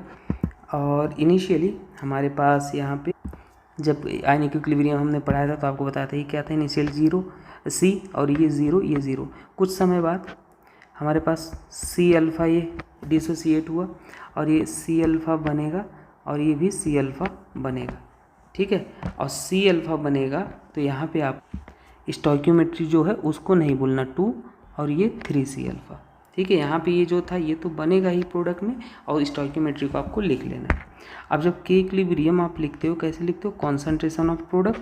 कॉन्सेंट्रेशन ऑफ प्रोडक्ट क्या हो जाएगा, A प्लस स्क्वायर क्या हो जाएगा, B माइनस का क्यूब, और यहाँ पे डिवाइड बाई A2B3 हो जाएगा, ठीक है। वैल्यू पुट करो आप, तो यहाँ पे हम पुट कर देंगे, ये हो जाएगा के equilibrium equal to 2C alpha square, और ये क्या हो जाएगा 3C अल्फ़ा क्यूब, और यहाँ पे हो जाएगा C माइनस C अल्फ़ा। के इक्विलिब्रियम इक्वल टू ये हो जाएगा 4 और C अल्फ़ा, ये टोटल मतलब टोटल का स्क्वायर है, ऐसा नहीं है कि आप आधा अधूरा लिख लो। तो 4C square alpha square 27C cube alpha cube divide by C1 minus alpha.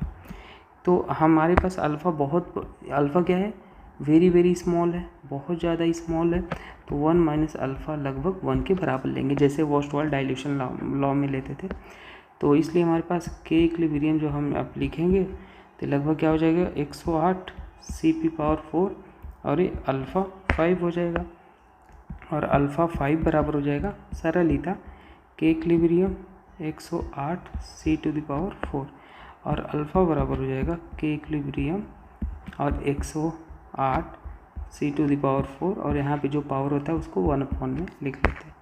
तो बस यही आंसर हो गया। ऑप्शन कौन सा मैच कर रहा है, ऑप्शन नंबर A मैच कर रहा है, ठीक है। तो ऐसे लिखना था इसको, थोड़ा सा हो गया लफड़ा, पर कोई बात नहीं। Geometrical isomerism is shown by but two ene, ये तो क्वेश्चन जेई में पूछा गया है। ब्यूट-टू-इन बना लो, 4 कार्बन बनाओ, ब्यूट 1 2 2 पे इन है ये, तो ये ज्योमेट्रिकल आइसोमेरिज्म शो कर रहा है। क्योंकि ज्योमेट्रिकल होने के लिए मान लो एल्कीन है, A B है और C D है, तो A should not equal to B और C should not equal to D, condition for GI है। तो देखो इसी में ये A है, ये B है, ये C है, ये D है, A should not equal to B है और C should not equal to D है, तो यस GI शो करेगा ये, आगे जाने की ज़रूरत नहीं थी। चलो ये देख लेते हैं। 20 gram of aqua solution D glucose contain 12% of carbon, the molality of the solution. देखो मोलैलिटी कैसे निकालते हैं, पहले लिखो। मोलैलिटी जो होता है number of moles of solute divide by mass of solvent in kg, mass of solvent, ठीक है, और वो किस में, kg में होना चाहिए। और आपको लैंग्वेज समझना आना चाहिए। 12% बाई मास गिवन है, बाई मास, या इसी को कभी ऐसे लिख सकता है, परसेंटेज वेट बाई वेट, कुछ नहीं लिखा है तो भी इसी को मानना। तो इसका मतलब होता है 12 ग्राम क्या, 12% carbon by mass, 12 gram carbon होगा इन 100 ग्राम सॉल्यूशन, इन 100 ग्राम जो भी है कंपाउंड जो भी है आपके पास, सिंपल सी बात है, ठीक है। लेकिन आपको दे रखा है वहाँ पे कि जो 12% है, 12% है, ये तो आपको जनरल केस है, जब नहीं गिवन है तो आपको 12% गिवन है इन 200 ग्राम, तो इसका परसेंटेज निकाल लो पहले, क्या हो जाएगा 12 का 200 ग्राम मतलब 12 डिवाइड बाई 100 कर लेंगे तो यह आ जाएगा 24 ग्राम आपके पास गिवन है कार्बन, है ना, वेट के टर्म्स में। तो अब देखो अपने पास ये आ गया, मतलब कार्बन का हमने ग्राम में निकाली है वैल्यू, 24 ग्राम आ गया, ठीक है। अब ध्यान से देखो ग्लूकोज क्या होता है, ग्लूकोज होता है C6H12O6 गिवन है, ठीक है। तो आप देखो ये टोटल ग्लूकोज कितना है 1 मोल है तो 1 मोल ऑफ C6 या ग्लूकोज बोलो O6 contain how many carbon, contain हाँ carbon 6 mole of carbon, 6 mole of carbon. तो हम वेट निकाल लेंगे। मोल बराबर क्या होता है, अभी देखा, मोल बराबर wait upon molecular wait. Carbon का हम निकालें तो कार्बन के लिए अगर निकालेंगे तो मोल 6 है, वेट नहीं पता, मॉलिक्यूलर वेट 12 होता है। तो वेट कितना आ गया, 72 ग्राम आ गया। 1 mole of glucose contain 72 gram of carbon. लेकिन अपन को दे कितना, तो सिंपल ना यूनिटरी मेथड है, मैं बस आपको बताना सिखा रहा हूँ। तो या 1 मोल लिख लो, इसको 1 मोल लिख लो या 180 ग्राम लिख सकते हो, है ना। ये इसी को और इस लैंग्वेज में लिख सकते हो कि 180 ग्राम ग्लूकोज, है ना। मॉलिक्यूलर मास जो होता है वो 1 मोल के बराबर होता है। Contain how many carbon, contain 72 gram of carbon, है ना। इसी को जो हमने लिखा और करके इधर लिख दिया, है ना। इसे मोल वेट में निकालना है। तो 1 gram glucose will contain how many carbon, 1 gram contain करेगा 72 डिवाइड बाई 180 ऑफ कार्बन। और कितना आपको गिवन था, 24 ग्राम आपको गिवन था।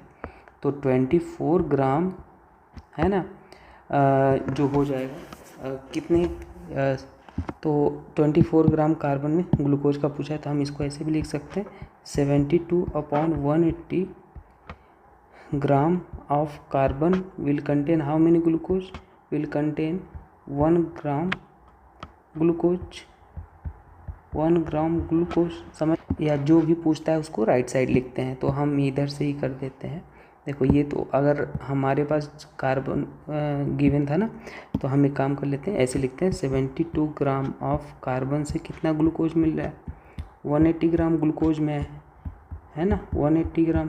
तो 1 ग्राम में कार्बन में कितना होगा, 180 डिवाइड बाई 72 ग्राम ग्लूकोज होगा। समझते जाना, ठीक है। और डी गिवन कितना था, 24 ग्राम कार्बन।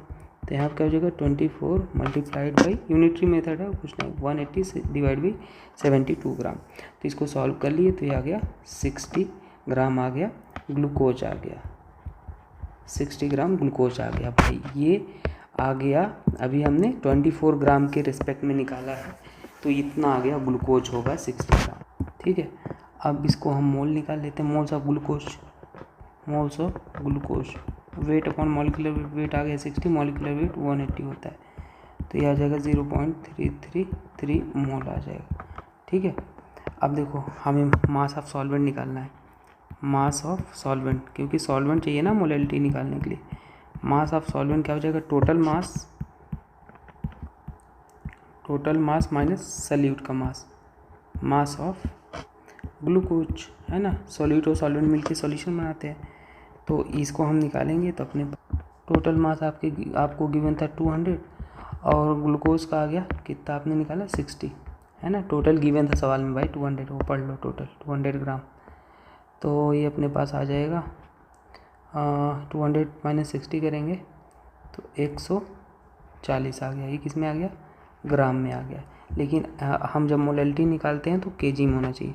तो moles of solute divide by moles of solute तो आपने निकाल लिया 0.33, mass of solvent in KG तो 140, इसको केजी में चेंज कर लो डिवाइड बाई 1000। ये आंसर आ जाएगा भाई 2.38 मोल पर केजी। ये था सवाल, बढ़िया सवाल था, 1 नंबर का सवाल, है ना।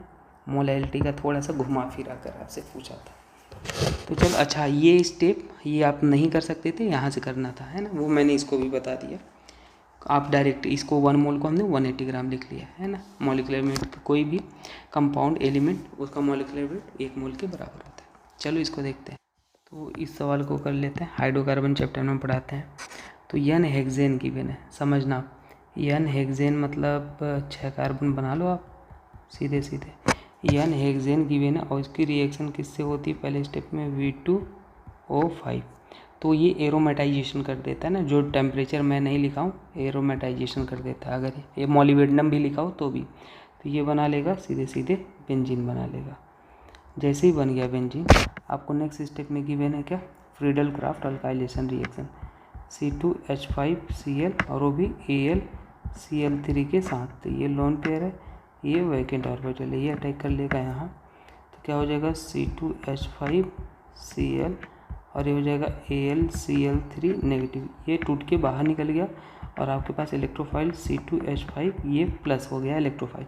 बेंजीन पे कोई ग्रुप नहीं लगा इलेक्ट्रॉन डोनेटिंग विड्रॉइंग, तो कहीं पर भी आप जोड़ लो, तो ये हो जाएगा C2H5Cl, तो अपने पास C2H5 यही इलेक्ट्रोफाइल है ना भाई, तो ये हो गया ऑप्शन नंबर ए करेक्ट हो जाएगा। ठीक, सिंपल। नेक्स्ट क्वेश्चन है, ये वाला देख लेते हैं। क्या बोला है कि radiation of wavelength lambda illuminates a metal ejects photo electron of maximum kinetic energy 2 electron volt. तो जैसे मैक्सिमम काइनेटिक एनर्जी की बात करें तो ई इंसिडेंट एनर्जी क्या होता है, work function plus kinetic energy maximum, photo electric effect जो होता है यही फॉर्मूला होता है, incident energy work function plus kinetic energy. और एनर्जी को हम लिख सकते हैं hc/λ लिख सकते हैं, वर्क फंक्शन को भी hc, बस पहचान में आता रहे इसलिए नॉट लगाते हैं। और काइनेटिक एनर्जी मैक्सिमम कितना गिवन है, 2 इलेक्ट्रॉन वोल्ट दिया है। ठीक है, अनदर रेडिएशन बोल रहा है of wavelength λ/4, same next radiation है, ये इक्वेशन नंबर फर्स्ट, वहाँ पे क्या है मतलब कितना है रेडिएशन, λ/4 है। ठीक है, तो hc/λ/4 हो गया, और यहाँ पे वर्क फंक्शन लेकिन काइनेटिक एनर्जी 10 इलेक्ट्रॉन वोल्ट हो गया। ठीक है, photo energy of 10 the work function of metal, ये इक्वेशन नंबर 2 हो गया। तो बस अब दोनों को हम सॉल्व कर लेते हैं, डिवाइड कर लो भाई, इक्वेशन 1 और इक्वेशन 2 में डिवाइड कर लो, एक काम कर लो माइनस कर लो, सिंपल सी बात है। तो इक्वेशन 1 माइनस इक्वेशन 2 कर लो, तो यहाँ पे आप देख पा रहे हो hc/λ है। ठीक है, और यहाँ पे W + 2 इलेक्ट्रॉन वोल्ट, और यहाँ पे हम दूसरे वाले में 4hc/λ है, W0 और प्लस 10 इलेक्ट्रॉन वोल्ट, माइनस कर लो यहाँ पे, ये माइनस माइनस माइनस, ये वैल्यू कट्टम कुट्टम हो गया है। तो यही तो पूछा था आपसे, उसको कट्टम कुट्टम हमने कर लिया, गलत हो जाएगा है ना, वही तो पूछा था, उसको नहीं गायब करना था, समझ गया, उसको ऐसे ही रहने दे देते हैं, कोई बात नहीं, डिवाइड करते हैं। ठीक, या एक काम करते हैं ना, इसको हम कंपेयर दोनों को इक्वल कर लेते हैं, hc/λ है, और हम एक काम कर लेते हैं, hc/λ को हम इधर ही रखते हैं, और वो जो 4 था ना अपने पास उसको हम इधर से कर लेते हैं, W 10 इलेक्ट्रॉन वोल्ट, और इसको हम इधर ले जाते हैं 4 को। अब इक्वेशन जो 3 आया है और इक्वेशन 2 इक्वल है, तो उसको इक्वल कर लो, W + 2 इलेक्ट्रॉन वोल्ट, और यहाँ पे क्या हो जाएगा W + 10 इलेक्ट्रॉन वोल्ट, क्योंकि वही निकालना था तो इसलिए 4 से मल्टीप्लाई करो,4W + 2 इलेक्ट्रॉन वोल्ट, और ये W0 + 10 electron volt, 4W easy था -W, और ये 10 इलेक्ट्रॉन वोल्ट -2 इलेक्ट्रॉन वोल्ट, तो 3W हो जाएगा, और ये 8 इलेक्ट्रॉन वोल्ट हो जाएगा। W = कितना आ जाएगा, नहीं 8 और 4 में से W, हाँ यहाँ भी तो मल्टीप्लाई 4 हो गया, और ये 4 दूना 8 भी तो हो जाएगा ना, इसको तो आप लिख ही नहीं रहे, ये होता है जल्दीबाजी में कैलकुलेशन, कोई बात नहीं।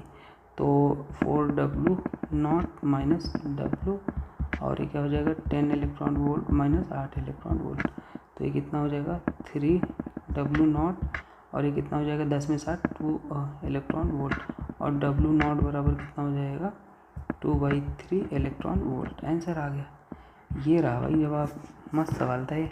ठीक है, तो ये हो जाएगा सिंपल। हमने क्या किया, इसको हमने मल्टीप्लाई किया, ये 4 इधर आ जाएगा है ना, कई लोगों को नहीं 4 इधर, अरे भाई इसको पलट इधर आ गया, इसको रहने दिया और इसको फिर डिवीजन में कर दिया इधर। ठीक है, ये लिख दिया, डायरेक्ट लिख दिया था, और फिर दोनों को इक्वल कर दिया कंपेयर करके। ठीक है, चलो नेक्स्ट देखते हैं। तो देखो ΔS पॉजिटिव कहाँ पे है, ΔS पॉजिटिव, तो ΔS > 0 होगा अगर ΔNG क्या हो जाएगा >0 हो जाएगा, सिंपल सी बात है। तो यहाँ पे देखो ΔNG अगर आप निकालोगे तो प्रोडक्ट में 1 मोल है, रिएक्टेंट में तो 1 - तो गैसेस के लेना है ना, तो ये कितना आ जाएगा -1, ये तो भाई <0 आ गए, इसको तो हटाओ। दूसरे वाले में अगर आप चेक करो तो यहाँ पे ΔNG क्या है, प्रोडक्ट में 2 मोल गैसेस के हैं, रिएक्टेंट में तो सॉलिड है 0, तो यस यहाँ पे क्या आ गया, delta N G greater than 0 आ गया, मतलब डेल्टा एस भी अपने पास एंट्रोपी ग्रेटर देन 0 आ जाएगा। ऑप्शन नंबर सेकंड करेक्ट, ख़त्म कहानी। Non aromatic species, non aromatic बोला है, तो एक तो ट्रिक है भाई एरोमेटिसिटी। एक हमारा कॉन्सेप्ट इंजेक्शन सीरीज है जिसमें 4 सेकंड का ट्रिक होता है, जे एडवांस तक की प्रॉब्लम सॉल्व कर लोगे। देखो ट्रिक क्या है, पाई इलेक्ट्रॉन को डिवाइड कर दो 4 से, डिवाइड हो गया तो एंटी एरोमेटिक, नहीं हुआ तो एरोमेटिक, एक भी sp3 कार्बन दिख गया नॉन एरोमेटिक। पाई इलेक्ट्रॉन क्या होते हैं, जैसे पाई बॉन्ड में एक पाई बॉन्ड है 2 इलेक्ट्रॉन होंगे 2 हैं तो 4, लोन पेयर को भी पाई इलेक्ट्रॉन बोलते हैं। जो रेजोनेंस में इन्वॉल्व होगा 1 2 होगा। नेगेटिव चार्ज को में कोई भी पाई इलेक्ट्रॉन बोलते हैं, 2 इलेक्ट्रॉन होगा, पॉजिटिव में 0। ठीक है, बस यही रूल लगाना है, और एक्सेप्शन 2 है वो दिखा देता हूँ। एक इसे याद रख लेना, नॉन प्लेनर होता है नॉन एरोमेटिक, और एक किसे होता है, बाकी हर जगह ट्रिक लगा लेना। पाई इलेक्ट्रॉन निकालो यहाँ, ये तो एक्सेप्शन वाला है, ये नॉन प्लेनर हो जाएगा है ना, नॉन एरोमेटिक आप बोल लो इसको, नॉन प्लेनर। ये भाई 4 पाई इलेक्ट्रॉन है, 2 डबल बॉन्ड मतलब 4, 4 डिवाइड बाई 4 डिवाइड हो गया तो ये एंटी एरोमेटिक। और इसको कैसे करोगी, हमेशा बॉन्ड को तोड़ लिया करो, अगर ऑक्सीजन होती है पॉजिटिव, हेड बार्ड पे नेगेटिव, टेल बार्ड पे पॉजिटिव। अब इस इतने के देखो 3 पाई बॉन्ड मतलब 6 pi electron divide by 4, 3/2 aromatic, completely divide नहीं है, और इसमें 2 डिवाइड बाई 4 ये भी एरोमेटिक, तो ऑप्शन ये ही हो जाएगा। ठीक है, सिंपल सा था, और ये ट्रिक लिख दिया है, आपको मिल जाएगा, ये देख लेते। तो देखो जब भी आपको ऐसा कुछ आए तो नंबर ऑफ, मतलब एसिड बेस हो तो number of equivalent of acid is equal to number of equivalent of base, और ऑक्सीडाइजिंग एजेंट है तो number of equivalent of oxidising agent is equal to number of equivalent of reducing agent कर लो, बात ख़त्म। ठीक, तो यहाँ पे इक्विवेलेंट ऑफ हम सिंपल जो गिवन है लिख लेते हैं, ऑक्सीडाइजिंग Cr2O7 हो जाएगा, इक्विवेलेंट ऑफ, हमने ऊपर एक जनरल केस बताया, नीचे अलग से लिख रहे हैं, ये हो जाएगा। तो इसका मोल इंटू एन फैक्टर लिखो, और इसका मोल इंटू एन फैक्टर लिखो। तो इसमें कितना मोल गिवन है, number of moles of ferrous oxalate by 1 mole of K2, तो 1, और इसका एन फैक्टर K2Cr2O7 का +6 होता है ना। +6 क्यों होता है, क्योंकि Cr +6 से वो रिड्यूस होता है, किस में जाता है, +3 में। तो चेंज इन ऑक्सीडेशन स्टेट कितना है, 3, और कितने क्रोमियम है, 1, तो यही होता है एन फैक्टर। तो सॉरी 2 है ना, Cr2O7 था है ना, मतलब K2Cr2O7 से जाएगा ना Cr2O7, ठीक है, तो वो 3 में जाएगा, तो ये 2 इंटू ये 6 हो जाएगा। और फेरस ऑक्सीलेट का हाईली सजेस्ट याद रख लो, ये एन फैक्टर यहाँ पे कितना आ जाएगा, 3 आ जाएगा। मैं निकालना आपको नहीं बताऊँगा क्योंकि ये रेडॉक्स में बताता हूँ। तो मोल इंटू कितना हो जाएगा, 3, और यहाँ पे एन बराबर आ जाएगा 3 2 जा 6, 2 मोल आ जाएगा, बात खत्म, आंसर ये हो जाएगा। एंड लास्ट सवाल मुझे भी अच्छा लग रहा है, major product of the following.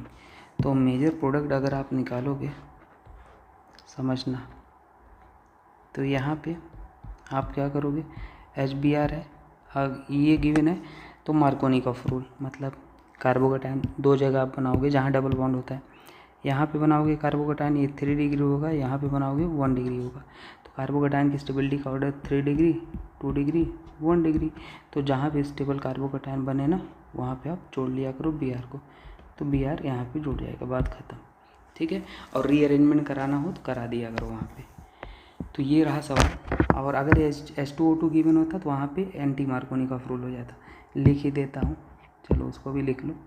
मान लो मैंने ऐसा लिख दिया है ना, अगर ऐसा लिख दिया ये, और आपको लिख दिया HBr H2O2 के साथ है, तो प्रोडक्ट क्या बनेगा पता है, तो लेस स्टेबल कार्बोकेटाइन जहाँ होगा वहाँ पे जुड़ेगा, तो लेस स्टेबल ये वाला बनेगा 1 डिग्री, तो वहाँ पे Br को जोड़ना है। यहाँ पे क्या लगता है, एंटी मार्कोनिकॉफ रूल, जिसको परऑक्साइड इफेक्ट बोलते हैं, यहाँ पे मार्कोनिकॉफ रूल लगता है। ठीक, तो ऑप्शन नंबर सेकंड करेक्ट हो जाएगा, देख लेना। और भाई ये रहा आपका first guest paper, I hope आपको सीखने को मिला होगा। मेरा यही आपसे सजेशन है, आप और लोगों तक पहुंचाइए, सो दैट हमारा मोटिवेशन बढ़े और सही लोगों तक कंटेंट पहुंच पाए। और कुछ भी डाउट हो तो कमेंट कर देना। कभी छोटी मोटी कभी कभी गलतियाँ हो जाती हैं दोस्तों, लगातार कुछ लिख रहे हैं, प्लस का माइनस, माइनस का प्लस हो गया, तो वो चीज़ आप समझ जाया करो, नहीं समझ पाया तो कमेंट कर लिया करो, कन्फ्यूज हुआ करो। ठीक है, चलो, thank you everyone, thank you very much.